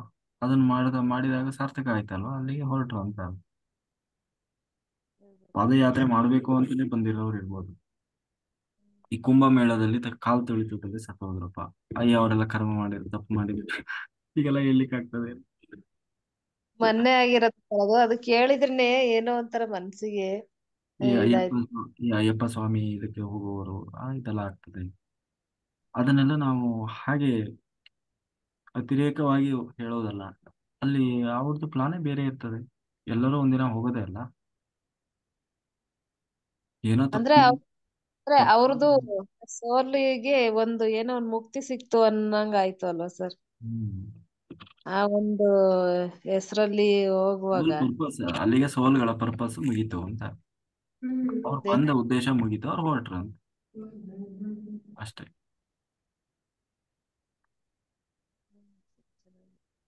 ಆಯ್ತಾ ಮೇಡಮ್? ಅದು ಸರ್ ಮತ್ತೆ ಇನ್ನೊಂದು ಸರ್ ಅದು ಆ ಅದ ಅದಕ್ಕೊಂದು ಹಂಗ ಅನಿಸ್ತಾ ಇತ್ತು ನನ್ ಕೇಳ್ಬೇಕು ಯಾಕೆ ಸಾಮಾನ್ಯ ಇದು ಪಾದಯಾತ್ರೆ ಒಂದು ಅಂತಲ್ಲ, ಈಗ ನೀವು ಸಾಮಾನ್ಯ ಎಲ್ಲಾ ಕಡೆನೂ ಹೇಳಿದ್ರಿ. ನನಗೆ ತಿಳಿದ ಪ್ರಕಾರ ಸೋಲಿನ ಒಂದು ಏನಂತೀವಿ, ಪರ್ಮಿಷನ್ ಇಲ್ಲದೆ ಸಾವು ಆಗಲ್ಲ. ಹ್ಮ್.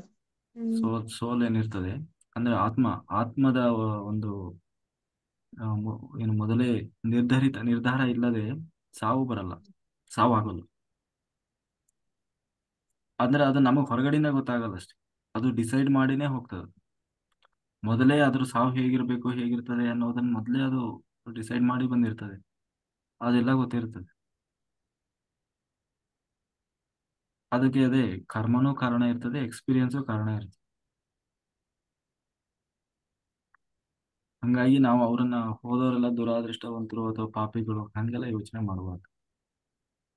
ಇಲ್ಲ ಅದೇ ನಾವುಗಳು ಆತರ ಯೋಚನೆ ಮಾಡಲ್ಲ. ಈಗ ಕೆಲವರು ಸುಮಾರು ಜನ ಇಡೀ ಬಸ್ ಅಲ್ಲಿ ಇಡೀ ಓಡಾಡುವಾಗೆಲ್ಲ ಅಯ್ಯೋ ಪಾಪ ದೇವ್ರಿಗೆ ಕಣ್ಣೇ ಇಲ್ವಾ, ದೇವ್ರು ಹಂಗಾರ ನೋಡಕ್ ಆಗ್ಲಿಲ್ವಾ, ಇಲ್ಲ ಅವ್ರೇನು ಮಾತಾಡೋದು ಬೇರೆ ಜನಗಳು ಮಾತಾಡ್ತಾರಲ್ಲ ಈಗ ಅದನ್ನ ಏನಾಗ್ತದೆ ಗೊತ್ತಾ madam? ಈಗ ಸರ್ ನಾವು ಅಷ್ಟೇ ನಾನು ಎಲ್ಲರನ್ನೂ ಒಂದೇ ರೀತಿ, ಎಲ್ಲಾ ಸೋಲ್ ಪ್ಲಾನ್ ಒಂದೇ ರೀತಿ ಇರಲ್ಲ, ಬಹಳ ವಿಭಿನ್ನ ರೀತಿ ಇರ್ತದೆ. ಅದಕ್ಕೆ ಕರ್ಮ ಕಾರಣ ಇರ್ತದೆ, ಎಕ್ಸ್ಪೀರಿಯನ್ಸ್ ಕಾರಣ ಇರ್ತದೆ. ಕೆಲವು ಆತ್ಮಗಳು ಆ ಭಯಾನಕ ಸಾವನ್ನ ಎಕ್ಸ್ಪೀರಿಯನ್ಸ್ ಮಾಡಬೇಕು ಅಂತ ಬಂದಿರ್ತಾರೆ. ಅರ್ಥ ಇದೆಯಲ್ಲ? ಕೆಲವ್ರು ನೋಡಿ ಎಷ್ಟು ಭಯಾನಕವಾಗಿ ಸತ್ತು ಹೋಗಿರ್ತಾರೆ ಅಂದ್ರೆ, ಆಕ್ಸಿಡೆಂಟ್ ಆಗಿ ಆ ಛಿದ್ರ ಆಗಿರ್ತಾರೆ. ಆ ಯಾಕೆ ಅಂತಂದ್ರೆ ಅವರಲ್ಲಿ ಒಂದ್ಸರಿ ಅದನ್ನ ಎಕ್ಸ್ಪೀರಿಯನ್ಸ್ ಮಾಡ್ಬೇಕು, ಯಾಕೆಂದ್ರೆ ಆ ಭಯ ಹೋಗ್ಬೇಕು ಅಂತ. ಈ ನಾವು ನೋಡಿದವರಿಗೆ ಒಂದ್ ರೀತಿ ಭಯ ಆಗ್ತದೆ, ಎಷ್ಟು ಮೈಯೆಲ್ಲ ಜುಮ್ ಅಂತ ಹೋಗ್ತದಲ್ಲ.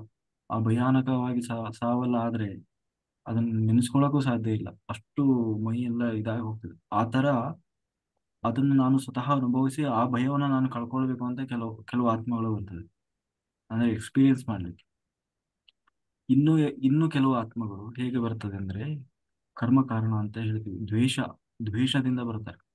ಉದಾಹರಣೆಗೆ ಈ ಹಿಂದಿನ ಜನ್ಮದಲ್ಲಿ ನೀವು ಏನಾದರೂ ಅವರಿಗೆ ತೊಂದರೆ ಕೊಟ್ಟು ಅವರಿಗೆ ಅವರು ಜೀವನ ಪರ್ಯಂತ ಕೊರಗೋ ಹಾಗೆ ಮಾಡಿರ್ತೀರಿ ಅಂತ ತಿಳ್ಕೊಂಡು, ಆಯ್ತಾ? ಆ ಅವಾಗ ಅವ್ರು ಏನ್ ಮಾಡ್ತಾರೆ, ಅಥವಾ ಅವ್ರಿಗೆ ಯಾರೋ ಇಷ್ಟ ಆದವರನ್ನ ಸಾಯಿಸಿಯೋ, ಅಥವಾ ಅವರ ಜೀವನಕ್ಕೆ ನೀವು ಕಷ್ಟ ಮಾಡಿ ಅವರು ಜೀವನ ಪರ್ಯಂತ ಕೊರಗೋ ಹಾಗೆ ಮಾಡಿರ್ತೀರಿ ಅಂತ ತಿಳ್ಕೊ. ಈ ಜನ್ಮದಲ್ಲಿ ಬರ್ತಾರೆ ಅವರು, ಅದನ್ನ ಸೇಡು ತೀರಿಸ್ಕೊಳ್ಬೇಕು ಅನ್ನೋ ಉದ್ದೇಶದಿಂದಲೇ ಬರ್ತಾರೆ. ಏನಾಗಿ ಬರ್ತಾರೆ ಅಂದ್ರೆ, ಒಂದು ಮಗನಾಗಿ ಬರ್ತಾರೆ, ಇಲ್ಲ ಮಗಳಾಗಿ ಬರ್ತಾರೆ, ಇಲ್ಲ ತಂದೆ ತಾಯಿಗಿಂತಲೂ ಗಂಡ ಅಥವಾ ಹೆಂಡತಿಯಾಗಿ ಬರ್ತಾರೆ, ಇಲ್ಲ ಬಹಳ ಪ್ರೀತಿಸುವವರಾಗಿ ಬರ್ತಾರೆ. ಎಷ್ಟು ಅವರು ನಮ್ಮನ್ನ ಪ್ರೀತಿಸ್ತಾರಂದ್ರೆ, ಅವರೇ ನಮಗೆ ಪ್ರಪಂಚ, ಅವರಿಲ್ಲದೆ ಒಂದು ಕ್ಷಣ ಒಂದು ಹೆಜ್ಜೆಯೂ ಸಾಧ್ಯ ಇಲ್ಲ ಅನ್ನುವಷ್ಟು ಅವರು ನಮ್ಮನ್ನ ಹಚ್ಚಿಕೊಳ್ಳುವ ಹಾಗೆ ಪ್ರೀತಿಸ್ತಾರೆ, ಹುಚ್ಚರ ಹಾಗೆ. ಅಂದ್ರೆ ಅವರಿಗೂ ನಾವು ಅಂದ್ರೆ ಬೇರೆ ಜಗತ್ತೇ ಇಲ್ಲ, ಅವ್ರಿಗೆ ಬೇರೆ ಬೇಕಾಗಿಲ್ಲ ಅನ್ನುವಷ್ಟು ಪ್ರೀತಿಸ್ತಾರೆ. ಯಾಕೆಂದ್ರೆ ಪ್ರೀತಿಸು ನೀನು, ಯಾಕೆಂದ್ರೆ ನಾಳೆ ನಿನಗಿದೆ. ಏಕೆಂದ್ರೆ ನಮಗೆ ಯಾವುದಾದ್ರೂ ಒಂದು ವಸ್ತುವಿನ ಮೇಲೆ ಪ್ರೀತಿ ಇಲ್ಲ ಅಂದ್ರೆ, ಅದಕ್ಕೆ ಕಳೆದ್ರೆ ನಮ್ಗೆ ಬೇಜಾರಾಗಲ್ಲ, ಹೋದ್ರೆ ಹೋಗ್ಲಿ ಬಿಡು ಅಂತ ಬಿಟ್ಟು ಬಿಡ್ತೀವಲ್ಲ. ಅದೇ ನಮಗೆ ಯಾವಾಗ ಬಹಳ ಹಚ್ಕೊಂಡಿರ್ತೀವಿ, ಅದಿನ್ನೇನು ಆ ಉತ್ಯುನ್ನತ ಸ್ಥಿತಿಯಲ್ಲಿ ಇರ್ತದೆ, ಆ ಸುಖದ ಒಂದು ಉತ್ಯುನ್ನತ ಸ್ಥಿತಿ ತಲುಪಿರ್ತೀವಿ, ಅವಾಗ ಇಮ್ಮಿಡಿಯೇಟ್ ಆಗಿ ಒಂದ್ ರೀತಿ ಹೆಂಗಿರ್ಬೇಕಂದ್ರೆ ಶಾಕ್. ಆ ಶಾಕ್ ಇಂದ ಯಾವತ್ತೂ ಹೊರಗೆ ಬಂದಿರಬಾರ್ದು. ಹಾಗೆ ಒಂದೇ ಸಾರಿ ಅವ್ರು ಏನ್ ಮಾಡ್ತಾರೆ, ಆ ಸತ್ತೋಗ್ಬಿಡ್ತಾರೆ, ದೂರ ಹೋಗಿಬಿಡ್ತಾರೆ. ಅದು ನಾವು ಅದಕ್ಕೆ ಕಾರಣ ಆಕ್ಸಿಡೆಂಟ್ ಇರ್ಬೋದು ಅಥವಾ ಇನ್ಯಾವುದೋ ಕಾರಣ ಇರ್ಬೋದು. ಅದು ನೋಡುವವರ ಕಣ್ಣಿಗೆ ಅಯ್ಯೋ ಪಾಪ ಅನ್ನೋ ಹಾಗೇನೆ ಇರ್ತದೆ ಅದು ಸಾವು. ಅಯ್ಯೋ ಪಾಪ, ಬಾಳಿ ಬದುಕಬೇಕಾದವರು ಸತ್ತೋಗ್ಬಿಟ್ರು. ಆದ್ರೆ ನಿಜವಾಗಲೂ ಅದು ಅವ್ರ ಪ್ಲಾನ್. ಅದು ಯಾಕೆ ಗೊತ್ತು? ನನಗೆ ಹಿಂದಿನ ಜನ್ಮದಲ್ಲಿ ನೀನು ನನ್ನನ್ನು ಹೀಗೆ ಕೊರಗುವ ಹಾಗೆ ಮಾಡಿದ್ದೀಯಲ್ಲ, ಅದಕ್ಕೆ ನೀನು ಅನುಭವಿಸು. ಇದು ನಾನು ಸುಮ್ಮನೆ ಹೇಳ್ತಾ ಇರೋದಲ್ಲ. ಇದು ಎಷ್ಟೋ ಆತ್ಮಗಳ ಕತೆ. ಮತ್ತೆ ಪದ್ಮ ಪುರಾಣದಲ್ಲಿ ಇದು ಸ್ಪಷ್ಟವಾಗಿ ಉಲ್ಲೇಖ ಇದೆ. ನೆಕ್ಸ್ಟ್ ನಾವು ಪದ್ಮ ಪುರಾಣ ತಗೊಳ್ತೀವಿ, ಅದರಲ್ಲಿ ಇದ್ರ ಬಗ್ಗೆನೇ ಹೇಳ್ತಾರೆ, ಹೀಗೆ ಮಾಡ್ತಾರೆ ಬಂದು ಆತ್ಮಗಳು ಅಂತ. ಆಯ್ತಾ? ಆ ಅವಾಗ ನಾವಿಲ್ಲಿದ್ದವರು ಅದಷ್ಟು ಸುಲಭ ಅಲ್ಲ. ನಾವು ಮಾಯೆಯಲ್ಲಿರ್ತೀವಿ, ಅವರ ಮಾಯೆಯಲ್ಲಿ, ಅವರ ಪ್ರೇಮದ ಮಾಯೆಯಲ್ಲಿ. ಅದು ಮಗ ಇರ್ಬೋದು, ಮಗ ತುಂಬಾ ಎಂತಹ ಮಗ ಅಂತಂದ್ರೆ ಹ್ಮ್ ಅಂತಹ ಮಗನ ಕಳ್ಕೊಳ್ಳಿಕ್ಕೆ ಸಾಧ್ಯ ಇಲ್ಲ. ಅಂತಹ ಮಗ ಯಾರಿಗೂ ಬರ್ಲಿಕ್ಕೆ ಸಾಧ್ಯ ಇಲ್ಲ, ಅಷ್ಟು ಹಚ್ಕೊಂಡಿರ್ತಾರೆ. ಅಥವಾ ಮಗಳು ಎಷ್ಟು ಹಚ್ಕೊಂಡಿರ್ತಾರೆ. ಅದು ಸತ್ತೋಗೆ ಅಂತಲ್ಲ, ಯಾರೋ ಇನ್ನೊಬ್ರ ಜೊತೆಗೆ ಓಡಿ ಹೋಗಿರ್ಬೋದು ಅಲ್ವಾ. ಅವರ ನೆನಪಿನಲ್ಲೇ ಕೊರಗಿ ಕೊರಗಿ ಇವು ನೋಡಿ, ಉದಾಹರಣೆಗೆ ರಾಮನನ್ನ ಕಳ್ಕೊಂಡು ದಶರಥ ಹೇಗೆ ಕೊರಗಿ ಕೊರಗಿ ಸಾಯ್ಲಿಕ್ಕೆ, ಅದಕ್ಕೂ ಒಂದು ಕಾರಣ ಆಯ್ತಲ್ವ. ಹಾಗೆ ಯಾವುದು ಸುಮ್ಮನೆ ಅನ ಅನ ಏನು ಅನಿರೀಕ್ಷಿತವಾಗಿ ಯಾವುದು ಗತಿಸ್ತಾ ಇಲ್ಲ, ಹಿಂದೆ ಒಂದು ಕಾರಣ ಇದೆ. ಅವಾಗ ಏನಾಗ್ತದೆ, ಇವರು ಜೀವನ ಪರ್ಯಂತ ಕೊರಗಿ ಕೊರಗಿ ಕೊರಗಿ ಇವರು ಕೊರಗಿದಾಗ್ಲೆಲ್ಲ ಆತ್ಮ ಆನಂದ ಪಡ್ತಾ ಇರ್ತದೆ. ಯಾಕೆ ಈ ಆತ್ಮಕ್ಕೆ ಗೊತ್ತಾಗ್ಲಿಲ್ವಾ ಹಂಗಾದ್ರೆ ಅದು ಹಿಂಗ್ ಮಾಡ್ಬೋದಾ ಅಂತ? ಆದ್ರೆ ಆ ಆತ್ಮ ಇನ್ನು ಆ ಉನ್ನತ ಸ್ಥಿತಿಯನ್ನ ತಲುಪಿರೋಲ್ಲ. ಅದಿನ್ನೂ ಈ ರಾಗ ದ್ವೇಷ ಅಸೂಯೆ ಆ ಸ್ಥಿತಿಯಲ್ಲೇ ಇರ್ತದೆ. ಅಂದ್ರೆ ಅದು ಇನ್ನೂ ಏನಂತೀವಿ, ವೃದ್ಧಾತ್ಮ ಆಗಿರೋಲ್ಲ. ಹಾಗೆ ಬಂದು ಮಾಡಿ ಹೋಗಿರ ಅದು ಇನ್ನೂ ರಾಗ ದ್ವೇಷ, ನನಗೆ ಅವ್ರು ಹಂಗ್ ಮಾಡಿದ್ದಾರೆ ಅಂದ್ರೆ ಕೆಲವರು ಹಾಗಾಗಿ ನಾನು ಅವ್ರಿಗೆ ಹಾಗೆ ಹೋಗಿ ಮಾಡಬೇಕು, ಅವ್ರಿಗೆ ತೋರಿಸ್ಬೇಕು, ಇದೇ ನಿನ್ಗೆ ಇದೇ ತರ ನಾನು ಬರ್ತೀನಿ ಮಾಡ್ತೀನಿ, ನನಗೆ ನೀನು ಅನುಭವಿಸಿದೆಯಲ್ವಾ, ನೀನ್ ಅನುಭವಿಸೋದನ್ನ ಅವಾಗ ಗೊತ್ತಾಗ್ತದೆ ನಿನಗೆ ಅಂತ ಹೇಳಿ ಆ ಆತ್ಮ ಒಬ್ಬ ಹಾಗೆ ನಮಗೆ ತುಂಬಾ ಆಪ್ತರಾಗಿ ಬರ್ತದೆ. ಇಲ್ಲ ಬಹಳ ಪ್ರೀತಿಸುವವರಾಗಿ ನೋಡಿ. ಇವತ್ತು ನಾವು ನೋಡಲ್ವಾ, ಹುಡುಗ ಕೈ ಕೊಟ್ಟ ಅಂತೇಳಿ, ಹುಡುಗಿ ಕೈ ಕೊಟ್ಟ ಅಂತೇಳಿ ಹುಚ್ಚರಾಗಿ ಅಲ್ಲಿ ಇರ್ತಾ ಇರುವವರು ಇರ್ಬೋದು. ಅಥವಾ ಹೆಂಡತಿ ಹೋದ್ರು ಅಂತ ಹೇಳಿ, ಗಂಡ ಹೋದ್ರು ಅಂತ ಹೇಳಿ ಜೀವನ ಪರ್ಯಂತ ಕೊರಗಿ ಕೊರಗಿ ಎಷ್ಟು ಜನ ಸಾಯೋರಿದ್ದಾರೆ. ಹಾಗಾಗಿ ಅದಕ್ಕೆ ಹೇಳೋದು, ಪ್ರತಿಯೊಂದು ಸಂಬಂಧವೂ ಕೂಡ ಒಂದು ಮಾಯೆ. ಅದನ್ನು ನಾವು ಮಾಯೆಯಾಗಿ ನೋಡಬೇಕು, ಮಾಯೆಯಾಗಿಯೇ ಸ್ವೀಕಾರ ಮಾಡಬೇಕು. ಅವರು ಹೋದ ಮೇಲೆ ಒಂದು ಕಿಂಚಿತ್ತೂ ಕೂಡ ಅದರ ಬಗ್ಗೆ ನಮಗೆ, ಅವರು ಮಾಡಿದ ಒಳ್ಳೆ ಕೆಲಸದ ಬಗ್ಗೆ ಕೃತಜ್ಞತೆ ಇರಬೇಕು, ಹೌದು. ಆದ್ರೆ ಕೊರವು ಇರಬಾರ್ದು ಯಾವತ್ತು. ಒಂದು ವೇಳೆ ಅವರ ಸಾವಿನ ಬಗ್ಗೆಯೂ ಕೂಡ ನಮಗೆ ಅತಿಯಾದ ಇದಿರಬಾರ್ದು. ಯಾಕೆಂದ್ರೆ ಅದು ಅವ್ರ ಪ್ಲಾನ್ ಇತ್ತು. ಆಯ್ತಾ, ಅವ್ರು ಬಂದ ಕೆಲಸ ಮುಗಿಸ್ಕೊಂಡ್ರು ಹೋದ್ರು ಅವ್ರು. ಅದು ಕೂಡ ಆ ಆತ್ಮದ ವಿರುದ್ಧವಾಗಿ ಆ ಸಾವು ಕೂಡ ನಡೆದಿರೋಲ್ಲ. ಆದ್ರೆ ನಮಗೆ ಗೊತ್ತಿರೋಲ್ಲ ಅಷ್ಟೆ, ನಾವು ಭ್ರಮೆಯಲ್ಲಿ ಇರ್ತೀವಿ. ಹಾಗಾಗಿ ಆ ನಾವು ಈ ರೀತಿ ಯಾವುದನ್ನು ನಾವು ಹಚ್ಚಿಕೊಳ್ಳಬಾರ್ದು. ನಾವು ಹಾಗೆ ಮಾಡ್ತಾ ಹೋದ್ರೆ ಅದು ನಮ್ಮ ಆತ್ಮಕ್ಕೆ ಮಾಡೋ ದ್ರೋಹ. ಹೀಗೆ ನಾವು ಆತ್ಮಹತ್ಯೆ ಅಂತೀವಲ್ಲ, ಆತ್ಮಹತ್ಯೆ ಅಂದ್ರೆ ಬರೀ ನಾವು ಏನು ನೇಣು ಹಾಕೊಂಡು ಸಾಯೋದೇ ಆತ್ಮಹತ್ಯೆ ಅಲ್ಲ. ನಮ್ಮ ಆತ್ಮಕ್ಕೆ ಈ ರೀತಿ ದ್ರೋಹ ಮಾಡುವುದು ಕೂಡ, ಏನ್ ಮಾಡ್ಬೇಕೋ ಅದನ್ನು ಮಾಡದೆ ಈ ರೀತಿ ಏನೋ ಭ್ರಮೆಯಲ್ಲಿ ಬಿದ್ದು ಮಾಯೆಯಲ್ಲಿ ಬಿದ್ದು ವ್ಯರ್ಥವಾಗಿ ಸಮಯ ಕಳೀತಾ ಇದ್ರೆ ಅದು ಕೂಡ ಆತ್ಮಹತ್ಯೆ, ಆತ್ಮದ್ರೋಹ ಅಲ್ವಾ. ಹಾಗಾಗಿ ನಾವು ಆ ತರವಾಗಿ ಮೂರ್ಖತನದಲ್ಲಿ ಸಿಕ್ಕಾಕೊಳ್ಬಾರ್ದು. ಯಾಕೆಂದ್ರೆ ಇಲ್ಲಿ ನಾವು ಕೊರಗಿದ ಪ್ರತಿ ಕ್ಷಣವೂ ಆ ಆತ್ಮ ಅದೇನ್ ಕೊರಗಲ್ಲ. ಅದಕ್ಕೆ ಇಲ್ಲಿರುವ ಪ್ರೀತಿ ಏನು ತೋರಿಸ್ತಾ ಇತ್ತು, ಆ ಪ್ರೀತಿ ಅದು ಸತ್ತು ಹೋದ ಮೇಲೆ ಕಿಂಚಿತ್ತೂ ಇರೋಲ್ಲ. ಆ ಭ್ರಮ, ಯಾಕೆಂದ್ರೆ ಅದಕ್ಕೆ ಗೊತ್ತು ಇಲ್ಲಿ ಇತ್ತು, ಯಾಕೆಂದ್ರೆ ಮಾಯೆಯಲ್ಲಿ ಸಿಗ್ಲಿಕ್ಕಿತ್ತು. ಸಾವು ಅಂದ ನಂತರ ಅದು ಮಾಯೆಯಿಂದ ಹೊರಗೆ ಹೋಯ್ತು. ಅದು ಅವಾಗ ಅದಕ್ಕೆ ಯಾವ ಸಂಬಂಧವೂ ಇಲ್ಲ, ನನಗೆ ಬೇಕಾದವರು ಬೇಡಾದವರು ಏನಿಲ್ಲ. ಅದರ ಸ್ವಾತಂತ್ರ್ಯವೇ ಅದಕ್ಕೆ, ಅದು ನೆಕ್ಸ್ಟ್ ಅದರ ಪ್ಲಾನಿಂಗ್ ಹೊರತು. ಹಾಗೆ ನಾವು ಹಾಗಿರ್ತದೆ ಮೇಡಮ್, ನಾವು ಯಾವುದನ್ನು ನಾವು ಹಂಗೆ ಕಂಪೇರ್ ಮಾಡ್ಲಿಕ್ಕೆ ಇಲ್ಲ. ಅದು ನಿಜ ಸರ್, ನಿಜವಾಗ್ಲೂ ಅದು ಬುಕ್ಕಲ್ಲಿ ಹಿಂದಿನ ಪುರಾಣಗಳಲ್ಲಿ ಇದೆ, ಇರುತ್ತೆ. ಆದ್ರೆ ಹ್ಮ್ ಅದು ನಿಜ ಜೀವನದಲ್ಲಿ ಅದಾಗಿದ್ದು ಅಂದ್ರೆ ನನ್ ತಮ್ಮ ಡೆತ್ ಆಗಿದ್ದಾಗ ಸರ್. ಅದು ನಾವ್ ಹ್ಮ್ ಅಕ್ಕ ತಮ್ಮ ಅಂದ್ರೆ ಅಷ್ಟು ಒಂದು ಇದ್ರಲ್ಲಿ ಇದ್ವಿ ನಾವು. ಅವನು ನನ್ ಮನೆಗ್ ಬರ್ಬೇಕಿತ್ತು, ಅವನು ಭಾನುವಾರ ಬರ್ತೀನಿ ಅಂತ ಹೇಳಿದ್ದ. ಬುಧವಾರ ಸಂಜೆನೆ ಅವನು ಡೆತ್ ಆಗ್ಬಿಟ್ಟ, ಆಕ್ಸಿಡೆಂಟ್ ಆಗಿ ನೈಟು. ಅದು ಅದ್ ಕೇಳಿದ್ದವನು ಹಿಂಗ್ ಸತ್ತೋದ ಅಂತ ಕೇಳಿದ್ದು ಸುದ್ದಿ ಕೇಳಿ ನಾನು ಆ ಶಾಕಿಂದ ಹೊರಗಡೆ ಬರಕ್ಕೆ ತುಂಬಾ ದಿನಗಳೇ ಆಯ್ತು ಸರ್ ನಾನು. ಹಂಗಾಗಿ ಅದು ಲೈಫೇ ಚೇಂಜ್ ಆಗೋಯ್ತು ಮತ್ತೆ ಬಿಡಿ. ಅವ್ನ್ ಸತ್ ಮೇಲೆ ಅದು ನಂದು ಆ ಒಂದ್ ಇದ್ರಲ್ಲೇ ಸ್ವಲ್ಪ ದಿವಸ ಇದ್ದೆ ನಾನು. ಆಮೇಲೆ ಇವಾಗ ಒಂದ್ ಸ್ವಲ್ಪ ಇದಾಯ್ತು. ಒಂದು ಈಗ ನೋಡಿ ಅದನ್ನ ಕೇಳಿದ್ಕೆ ತುಂಬಾ ಉತ್ತರಗಳು ಸಿಕ್ಕಿದ್ವು ಸರ್ ಇದ್ರಲ್ಲಿ ಇದಕ್ಕೆ. ಅದು ಸರ್ ಹಂಗೆ ಚೆನ್ನಾಗಿತ್ತು. ಮತ್ತೆ ಸರ್ ಇನ್ನೊಂದು ಇದ್ರಲ್ಲಿ ಎನರ್ಜಿ ಜಾಸ್ತಿ ಆಯ್ತು ಅಂತ ಹೇಳ್ತಿದ್ವಲ್ಲ ಸರ್, ಅದು ಹ್ಮ್ ನೀರನ್ನ ಇದ್ ಮಾಡಿ ಕುಡಿಯಕ್ಕೆ ಹೇಳಿದ್ರಲ್ಲ ಸರ್, ಆ ನೀರಲ್ಲಿ ಎಷ್ಟು ಎನರ್ಜಿ ಇರುತ್ತೆ ಸರ್ ಅದ್ರಲ್ಲಿ. ನಿಜವಾಗ್ಲೂ ಆ ನೀರು ನಾನು ಒಬ್ಳೆ ಫುಲ್ ಕುಡಿದ್ ಬಿಡ್ತೀನಿ ಬೆಳಿಗ್ಗೆ ಟೈಮು. ಎಲ್ಲ ತಿಂಡಿ ಎಲ್ಲ ತಿಂದು ಮುಖ ಎಲ್ಲ ತೊಳೆದಾದ್ಮೇಲೆ ಸುಮಾರು ಅದೊಂದು ಚಿಕ್ಕದೊಂದು ಇದ್ರಲ್ಲಿ ಸರ್, ನಾನು ಯಾಕೆ ಹಿಂಗ ಆಗ್ತೈತೆ ನನಗೆ, ಯಾಕೆ ಎಷ್ಟೋ ಸಲ ಬಸ್ಸಲ್ಲಿ ಸರ್ ನಾನು ಹೊಳೆನರಸೀಪುರದ ಹತ್ತತ್ರ ಹೋಗಿ ಇಳಿದ್ಬಿಟ್ಟಿದೀನಿ ನಮ್ಮೂರನ್ ಬಿಟ್ಟು. ಬಸ್ ನನಗೆ ಅಲ್ಲಿ ಇಳಿಬೇಕು ಎಲ್ಲಿ ನಡಿಬೇಕು ಅನ್ನೋದು. ಯಾಕೆ ಹಿಂಗ ಆಯ್ತು ಒಂದ್ ವಾರ ಸರ್, ನನಗೆ ಯಾಕೆ ಹಿಂಗ ಆಯ್ತು ಅಂತ ಯೋಚನೆ ಮಾಡ್ತಾ ಇದ್ರೆ ಅಲ್ಲಿ ನೋಡಿದ್ರೆ ನೀರಲ್ಲಿ ಇದೆ ಎನರ್ಜಿ. ಅದು ಎಷ್ಟು ಎನರ್ಜಿ ಅಂದ್ರೆ ಸರ್, ಅದು ನಿಜವಾಗ್ಲೂ ಒಂಥರ ಆಶ್ಚರ್ಯ ಆಗ್ಬಿಡ್ತು ನನಗೆ. ಆಮೇಲೆ ಗೊತ್ತಾಯ್ತು ಅದು. ಕೊನೆಗೆ ನನಗೆ ಎಲ್ಲ ಇವ್ರು ಯಶೋಧ ಮೇಡಮ್ ಹೇಳಿದ್ರು, ಮೇಡಮ್ ಅದು ಅರುಣ್ ಸರ್ ನೀರನ್ನ ಇದ್ ಮಾಡ್ತಾ ಇರ್ತಾರೆ, ಕುಡೀರಿ ಮೇಡಮ್ ಅದನ್ನ ಮಾಡಿ ಅಂತ ಹೇಳಿದ್ರು. ನಾನು ಅದೊಂದ್ ಸ್ವಲ್ಪ ದಿವಸ ಐಡಿಯಾನೇ ಇರ್ಲಿಲ್ಲ. ಸಡನ್ ಆಗಿ ಇದ್ದಕ್ಕಿದ್ದಂಗೆ ಒಂದ್ ದಿವಸ ನನ್ಗೆ ಅನ್ನಿಸ್ತು, ಆ ತಾಮ್ರ ಚಂಬು ಏನು ಇಲ್ವಲ್ಲ ಅಂತ ದೇವ್ರ ಮನೇಲಿ ಇದ್ದಿದ್ದೆ ನಕ್ಕಿನ ಸುರಿದು ತೆಗ್ದು ಇಟ್ಟಿದ್ದೆ ಅವತ್ತಿಂದ. ಅದು ಕುಡಿತಾ ಕುಡಿತಾ ಕುಡಿತಾ ನನಗೆ ಎಷ್ಟು ನಿಜವಾಗ್ಲೂ ಅದೊಂಥರ ಇದ್ದು ಕಣ್ಣಾರ ನಡೆದಿದ್ದು. ನಿಜವಾಗ್ಲೂ ಅದನ್ನೆಲ್ರು ಕುಡಿದಷ್ಟು ಇನ್ನು ಒಳ್ಳೇದು. ಅದು ಇರೋದೇ ಒಂದ್ ಸ್ವಲ್ಪ, ನಾನು ಒಬ್ಳು ಇನ್ಯಾವ ಅಡಿಗೆಗೆ ಹಾಕ್ಲಿ ಯಾ ನೀರು ಮಿಕ್ಸ್ ಮಾಡ್ಲಿ, ಡೈಲಿ ಮಾಡ್ತಾನೆ ಇರ್ತೀನ ಅಂತ ಹೇಳಿ ಫುಲ್ ಅದೆಲ್ಲ ಹೆಚ್ಚು ಕಮ್ಮಿ 1 ಲೀಟರ್, ಅರ್ಧ ಲೀಟರ್, 3/4 ಲೀಟರ್ ನೀರ್ ಹಿಡಿಯುತ್ತೆ ಅದೊಂದು ಪಾತ್ರೆ. ಅಷ್ಟು ನೀರ್ ಕುಡ್ದು ಹೋದ್ರೆ ನಾನ್ ಎಲ್ಲೆಲ್ಲೋ ಹೋಗ್ತಿರ್ತೀನಿ, ಎಲ್ಲೆಲ್ಲೋ ಬರ್ತಿರ್ತೀನಿ. ನನಗಂತೂ ಕೊನೆಗೆ ಅದ್ರದ್ದು ಉತ್ತರ ನನಗೆ ಸಿಕ್ತು ಸರ್. ಅದು ಇದ್ರದ್ದು ಎನರ್ಜಿ ನನಗೆ ಹಂಗ ಆಗ್ತಿರೋದು. ಹಂಗೆಲ್ಲ ಮಾಡ್ಬೇಡ್ರಿ ಮೇಡಮ್. ಮತ್ತೆ ಕೊನೆಗೆ ಬೆಳಗ್ಗೆ ಎಣ್ಣೆ ಕುಡ್ಕೊಂಡ್ ಬಂದಿತ್ತಲ್ಲ ಹೆಣ್ಮಗಳು ಅಂತಾರೆ. ಬಸ್ಸಲ್ಲಿ ಸರ್ ಹೊಳೆನರಸೀಪುರದ ಹತ್ತತ್ರ ಹೋಗಿ ಇಳಿದು ಮತ್ತೆ ವಾಪಸ್ ಬಂದಿದ್ದೀನಿ 2-3 ದಿವಸ. ಅಷ್ಟೊಂದು ಸುಮ್ನೆ ಹಿಂಗ್ ಕಣ್ಣಿಗ್ ಮುಚ್ಚಿದ್ರೆ ಸಾಕು ಹಂಗೆ ಹೋಗ್ತಿದ್ದೆ. ಆ ತರ ಎನರ್ಜಿ ಅದ್ರಲ್ಲಿ. ನಿಜವಾಗ್ಲೂ ಅದಕ್ಕೆ ಎನರ್ಜಿ ಅನ್ನೋದು ತುಂಬಾ ಎನರ್ಜಿ ಸರ್ ಅದ್ರಲ್ಲಿ. ಓಕೆ, ಇದೆ. ಭಾರತಿ ಮಾಸ್ಟರ್ ಮಾತಾಡಿ. ಮಾಸ್ಟರ್ಸ್ ಬೇಗ ಬೇಗ ಮಾತಾಡಿ, ಟೈಮ್ ಆಗಿದೆ. ಸವಿತಾ ಮಾಸ್ಟರ್ ಮಾತಾಡಿ. ಹೇಳಿ ಸರ್. ಹಾ, ನಮಸ್ತೆ ಮೇಡಮ್. ನಮಸ್ತೆ.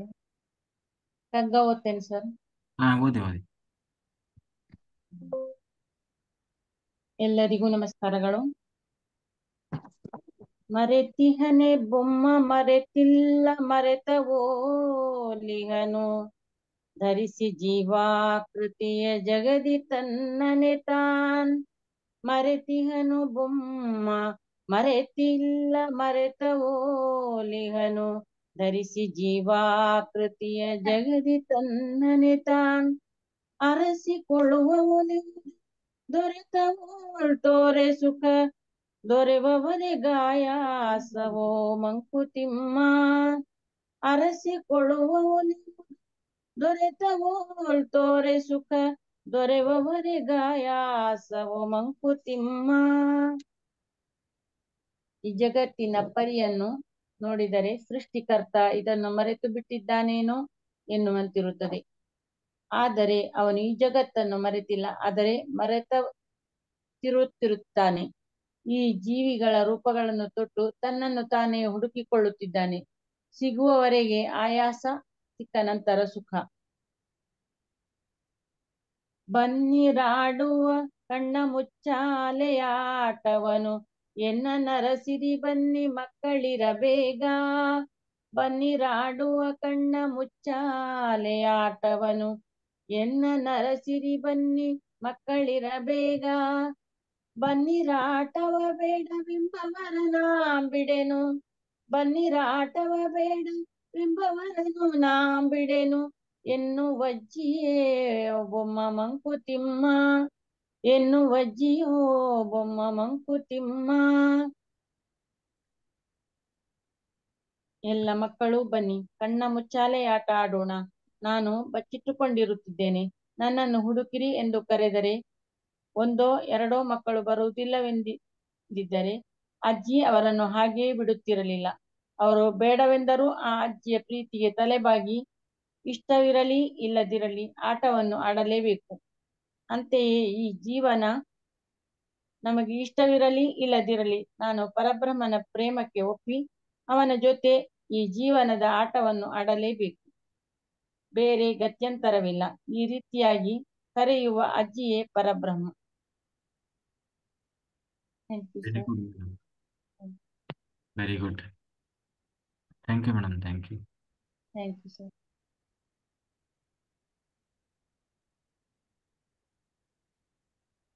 ನಂದಾ ನಮಸ್ತೆ ಮೇಡಮ್. ಹಾ ನಮಸ್ತೆ ಮಾಸ್ಟರ್. ನಮಸ್ತೆ. ಮಾಸ್ಟರ್ ಮೊನ್ನೆ ನಾನು ಜ್ಞಾನ ಕುಂತಾಗ ಬಾಬಾಜಿ ಬಂದ್ರು ಜ್ಞಾನದೊಳಗ ಅಂತ ಹೇಳಿದ್ದೆ ನಾನು.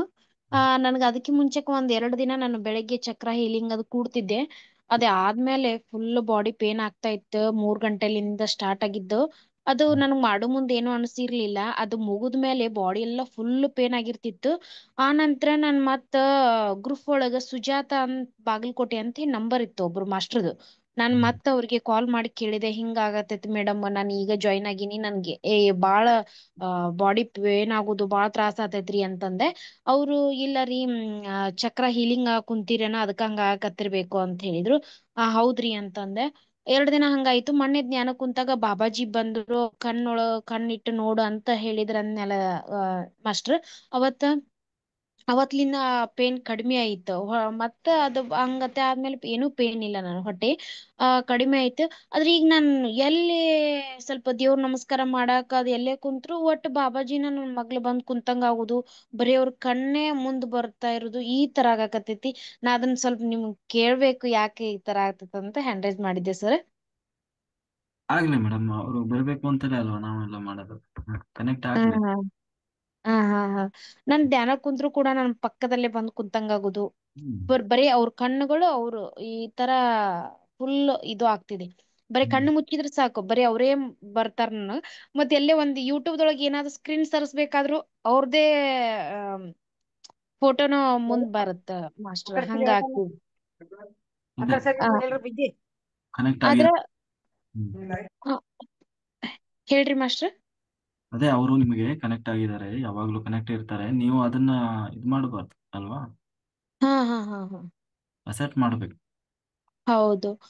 ಮತ್ತೆ ಒಂದು 3-4 ದಿನದಿಂದ ನನ್ಗ ಅಷ್ಟಿರ್ಲಿಲ್ಲ. ಅವತ್ ಏನ್ ನನ್ಗ ಪೇನ್ ರಿಲೀಸ್ ಆಯ್ತಲ್ಲ, ಅವತ್ತ ಒಂಥರ ನನ್ ಮಗದ ಮೇಲೆ ಏನೋ ಒಂಥರ ಗ್ಲೋ ಬಂದಂಗ ಆಗೋದು. ಈ ತರ ನನಗ್ ಕಾಣಿಸ್ತಾ ಇದೆ. ನನ್ ಮಗದ್ ಚೇಂಜಸ್ ನನಗೆ ಕಾಣಿಸ್ತಿದೆ. ಆ ಅದೊಂದ್ ಸ್ವಲ್ಪ ಶೇರ್ ಮಾಡ್ಕೋಬೇಕು ಅನ್ನಿಸ್ತು, ಖುಷಿ ಆಯ್ತು ನನ್ಗ. ಅಂದ್ರೆ ಒಂದೇ ವಾರಕ್ಕೆ ಇಷ್ಟ ಎನರ್ಜಿ ಐತಲ್ಲ. ಅಂದ್ರೆ ನಾನ್ ಫುಲ್ ಇನ್ನು ಮಂಡಲ ಹಿಡ್ದಿಲ್ಲ. ಮಂಡಲ ಹಿಡ್ಬೇಕಂತ ಸಂಕಲ್ಪ ಇಟ್ಕೊಂಡಿನಿ. ಅದ್ ಯಾವಾಗ ಆಗುತ್ತೋ ಏನೋ, ಆದಷ್ಟು ಬೇಗ ಆಗ್ಲಿ ಪತ್ರಿಜಿ ಗುರುಗಳೇ ಅಂತ ಅನ್ಕೊಂಡಿನ್ರಿ. ನಾಳೆ ಇಷ್ಟು ಎನರ್ಜಿ ಐತಲ್ಲ ಅಂತ ತುಂಬಾ ಖುಷಿ ಆಯ್ತು ಸರ್. ಮಾಡಿ, ನಾಳೆ ಶಿವರಾತ್ರಿ ಇದೆಯಲ್ಲ, ಶುರು ಮಾಡ್ಬಿಡಿ. Okay sir, thank you sir, thank you. ಆಗಿ ಮಾಡಿ, ಮುಖದಲ್ಲಿ ತೇಜಸ್ಸು ಬರ್ತದೆ. ನೀವು ನೆಕ್ಸ್ಟ್ ಬ್ಯೂಟಿ ಪಾರ್ಲರ್ ಹೋಗೋದೇ ಬೇಡ. ಓಕೆ ಸರ್, ಬೆಸ್ಟ್ ಅನ್ಸುತ್ತೆ ಸರ್. ಕೆಲವೊಂದು ಬೆಳಗಿನ ಜಾವ ನೀವು 3 ಗಂಟೆ ನಂತರ ಹೇಳ್ಕೊಡ್ತಿರ್ತೀರಲ್ಲ, ಅವೆಲ್ಲ ಅಫರ್ಮೇಶನ್ ಅವೆಲ್ಲ ಬಾರಿ ತುಂಬಾ ಖುಷಿ ಕೊಡ್ತಾವ. ಅಷ್ಟು ಚೆನ್ನಾಗಿರ್ತಾವ ಸರ್ ಅಫರ್ಮೇಶನ್. ಅದು ಖುಷಿ ಆಗತ್ರಿ. ಯಾಕಂದ್ರೆ ಕೆಲವೊಂದ್ ನಾವ್ ಯಾವ್ದ್ ಹೆಂಗ್ ಕೇಳ್ಬೇಕಂತ ಹೇಳಿ ಗೊತ್ತಿರೋದಿಲ್ಲ. ಅದ್ರ ಯಾವ್ದೋ ಒಂದ್ ಗುರುವಿನ ಹಾದಿ ಒಳಗ್ ಬೆಳೆದಾಗ ಎಲ್ಲಾ ರೀತಿ ಗೊತ್ತಾಗ್ತಾವ ಅನ್ನೋದಕ್ಕೊಂದ್ ಬೆಸ್ಟ್ ಗುಡಾಕೇಶ ಅಂತ ಅನ್ಕೋತೀನಿ ಸರ್ ನಾನು. Thank you sir. Very good madam, very good. ಮಾಡಿ, ಪೂರ್ತಿ ನೈಟ್ ಹಾ ಮಾಡಿ. Okay sir. ಶಿವಲೀಲಾ ಮಾಸ್ಟರ್ ಮಾತಾಡಿ. ನಮಸ್ತೆ ಸರ್. ನಮಸ್ತೆ ಮೇಡಮ್. ಬುಡಕೇಶ ಒಳಗೆ ಎಲ್ಲಾರು ಅನುಭವ ಕೇಳಿ ಭಾರಿ ಎನರ್ಜಿ ಬರ್ತದ್ರಿ ಸರ್. ಕಣ್ ತಕೊಂಡ್ ಕೂತ್ಕೊಂಡ್ರಿ ಸಾಕು, ಬಾಡಿ ರೊಟೇಟ್ ಆಗ್ತಿರ್ತೈತಿ. ಧ್ಯಾನ ಬೇಡ್ರಿ, ಬರೀ ಕಣ್ ತಕೊಂಡ್ ಕೂತ್ಕೊಂಡ್ರೆ ಸಾಕ್ರಿ ಸರ್. ಗಾಳಿ ಒಳಗೆ ಹೆಂಗ ಒಂದು ಬಾಡಿ ಒಂದ್ 50 kg 80 kg ಮನುಷ್ಯ ಅದು ಕಲ್ ಕೂತಾಕ್ ಕೂತಿರ್ತದ್ರಿ. ಅದು ಎನರ್ಜಿ ಅದು ಇಮ್ಯಾಕ್ಟ್ ಮಾಡ್ತಿರ್ತದ್ರಿ ಸರ್, ರೌಂಡ್ ಹೊಡಿತಿರ್ತದೆ. ಅಟ್ ಎನರ್ಜಿ ಇರ್ತದೆ ಸರ್. ಆಮೇಲೆ ಸರ್ ಅದು ಯಾವಾಗ ಬುಡಕೇಶ ಈಗ 15-16 ದಿವಸ ಆತ್ರಿ ಸರ್ ಮಾಡಕತ್ತೆ. Very good. ಬೆಳಗ್ಗೆನು ಎಷ್ಟ್ ಎನರ್ಜಿ ಇರ್ತದ್ರಿ ಸರ್. ಅದ ಮೇಡಮ್ ಈಗ ಒಬ್ರು ಅಂದ್ರಲ್ರಿ, ರೆಸ್ಟ್ ಮಾಡಿದ್ರೇನ ಮೈ ಕೈ ಕಾಲು ನೋವಾಗತ್ತಾವಂತ್ರಿ. ಹಂಗ ರೆಸ್ಟ್ ಮಾಡಿದ್ರೆ ಕಾಲದ ಎಲ್ಲ ನೋವು ಆಗ್ತಾವ್ರಿ. ನಾವು ಯಾವತ್ತು ಕೆಲಸ ಒಳಗಿದ್ದೀವಿ ಅಂದ್ರೆ ಎಷ್ಟು ಎನರ್ಜಿ ಇರ್ತದ್ರಿ ಸರ್. ಅಷ್ಟ ಇದು ಆಕತ್ರಿ ಸರ್. ಅದ ಭಾರಿ ಎನರ್ಜಿ ಬರ್ತದ್ರಿ ಸರ್. ಮತ್ರಿ ಸರ್ ನಾವ್ ಧ್ಯಾನ ಕೂತಾಗ್ರಿ ಕಾಲು ಮರ್ಚ್ಕೊಂಡ್ ಕುಂತಿರ್ತೀವಲ್ರಿ, ಇವತ್ತು ಏನೋ ನರ ಕಾಲ ಎಳ್ದಂಗ ಒಂದೊಂದ್ ದಿವ್ಸ ಒಟ್ಟ ಧ್ಯಾನಕ್ಕೆ ಹೋಗ್ಬಿಡಲ್ರಿ ಸರ್. ಕಾಲ ಅಷ್ಟು ಇದು ಆಗ್ತಿರ್ತಾವ. ಯಾಕ್ರಿ ಸರ್? ನಾಡಿಗಳೆಲ್ಲ ನಾಡಿಗಳೆಲ್ಲ ಎಳಿತಾ ಇರ್ತಾವ ಮೇಡಮ್, ಸೆಳಿತಾ ಇರ್ತಾವ, ಹಿಡಿದು ಜಗ್ಗಿದಂಗ ಆಗ್ತದ. ಹೌದ್ರಿ ಸರ್. ಒಟ್ಟೆ ಭಯಂಕರ ನರಗಳನ್ನೆಲ್ಲ ಇದಾಗತ್ತರಿ ಸರ್. ನರಗಳನ್ನೆಲ್ಲ ಹಿಡಿದು ಎಳಿತಾ ಇರ್ತದೆ. ಸ್ಟಾರ್ಟಿಂಗ್ ಎಲ್ಲ ಹಂಗ ಆಗುತ್ತೆ ಸ್ವಲ್ಪ ದಿವಸ. ಅದನ್ನೇ ಕಾಯನೋಪಾಸನ ಅಂತ ಹೇಳಿ. ಆ ಎಲ್ಲಿ ಎಲ್ಲಾ ನರಗಳಲ್ಲೆಲ್ಲ ಫ್ಲೋ ಆಗ್ತದಲ್ಲ, ಫ್ಲೋ ಆಗುತ್ತೆ. ಅದೇ ಎದ್ದು ಓಡಾಡಿ ಕುತ್ಕೊಂಡು ಏನೇನೋ ಕಸರತ್ ಮಾಡ್ತಿರ್ಬೇಕು ಸುಮ್ನೆ. ಮುಂಜಾನೆ ನೀವು ಇದು ಮಾಡ್ತೀರಿ ಸರ್, ಎಕ್ಸರ್ಸೈಸ್ ಮಾಡ್ತೀರಲ್ಲ, ಎನರ್ಜಿ ತೀರಾ ಇಡೀ ಬಾಡಿ ಎಲ್ಲ ಎನರ್ಜಿ ಇಳಿತಾ ಇರ್ತದ ಅನ್ನೋದು ಒಂದು ಎಷ್ಟು ಮನುಷ್ಯ ಮತ್ತೆ ಧ್ಯಾನ ಮಾಡೋದಕ್ಕಿಂತನೂ ಆಕ್ಟಿವ್ ಆಗಿಬಿಡ್ತದ್ರಿ ಸರ್. ಧ್ಯಾನ ಮಾಡೋದಕ್ಕಿಂತ ಬಹಳಷ್ಟು ಜನ ಮಾಸ್ಟರ್ಸ್ ಬೆಳಿಗ್ಗೆ ಎಕ್ಸರ್ಸೈಸ್ ಮಾಡೋದೇ ಇಲ್ಲ. ಅವಾಗ ಸರ್ ಆಮೇಲೆ ಸುಮ್ಮನೆ ಆಯ್ತು. ಸರ್ ಮಾಡಿಸ್ತೀರಿ ಸರ್. ನೀವೇನ್ ಮಾಡಿಸ್ತೀರಲ್ರಿ ಆ ಸ್ಟೆಪ್ ನಾವು ಹೊಸ ಸ್ಟೆಪ್ ಕಲ್ತೀವ್ರಿ ಸರ್. ಮಾಡ್ತಿದ್ರಿ ಈ ತರ ಮಾಡೋದು ನಮ್ಗೆ ಗೊತ್ತಿರ್ಲಿಲ್ರಿ ಸರ್. ಹೊಸ ಸ್ಟೆಪ್ ಕಲ್ತೀವಿ. ಆದ್ರೆ ಎನರ್ಜಿ ನೀವು ಸ್ವಲ್ಪ ಸ್ವಲ್ಪ ಧ್ಯಾನ ಕೊಡಿಸ್ತೀರಲ್ರಿ, ಎಕ್ಸರ್ಸೈಸ್ ಮಾಡಿಸ್ತೀವಿ, ತೀರಾ ಎಷ್ಟು ಎನರ್ಜಿ ತೀರಾ ಆಕ್ಟಿವ್ ಆಗುತ್ತೆ ಸರ್. ನೀ ಎಲ್ಲ ಬಾರ್ ಹೋಗಿ ಹಗರ್ ಆಗುತ್ತೆ. ಹೌದು ಸರ್. ಓಕೆ ಮಾಡಿ.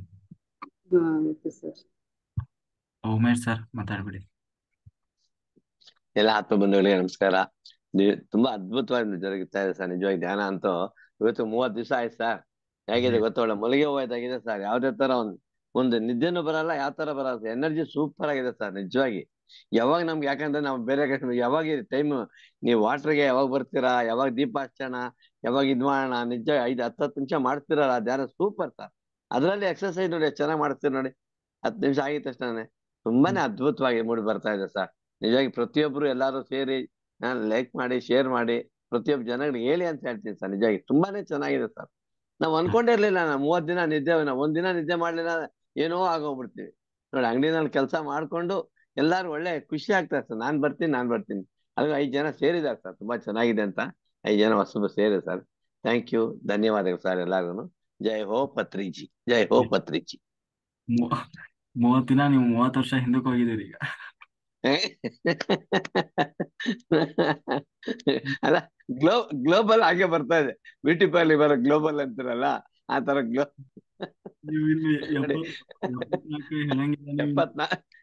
74 ವರ್ಷ ಆದ್ರೆ 44 ಹೇಳ್ಬೇಕೇನು, 74 ಹೇಳಂಗಿಲ್ಲ. ಎಲ್ಲ ಹಾಗೆ ಹೇಳ್ತಾರೆ ಸರ್. ನಿಮ್ಮಲ್ಲಿ ಆ ಶಕ್ತಿ ಇದೆ ಸರ್. ನಿಮ್ ನೆನ್ಸ್ಕೊಂಡ ಸಾಕು ಸರ್. ನಿಜವಾಗಿ ಏನಂತೆ ಯಾವ ತರ ಬರುತ್ತೆ ನಿಮ್ ನೆನ್ಸ್ಕೊಂಡ ಸಾಕು. ಅವಾಗ ಎಷ್ಟು ಖುಷಿ ಆಗುತ್ತೆ ಗೊತ್ತಾ ನನ್ಗೆ. ನಿಜವಾಗಿ ನಾ ಪರ್ಸನಲ್ ಮಾತಾಡ್ಬೇಕು ಅಂತ ಇದ್ದೀನಿ ಸರ್. ಫೋನ್ ಮಾಡಿ ಮಾತಾಡ್ತೀನಿ ಸರ್. ನಾನು ಮಾತಾಡ್ತೀನಿ ಸರ್. ಥ್ಯಾಂಕ್ ಯು, ಧನ್ಯವಾದಗಳು ಸರ್. Thank you sir.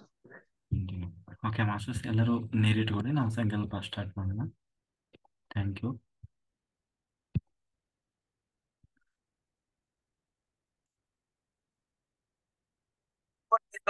సగం అయిపోయిన తర్వాత అర్జునుడికి డౌట్. లోక కళ్యాణక్కాಗಿ ಬಂದು ಸಂಕಲ್ಪ ಮಾಡೋಣ మాస్టర్స్.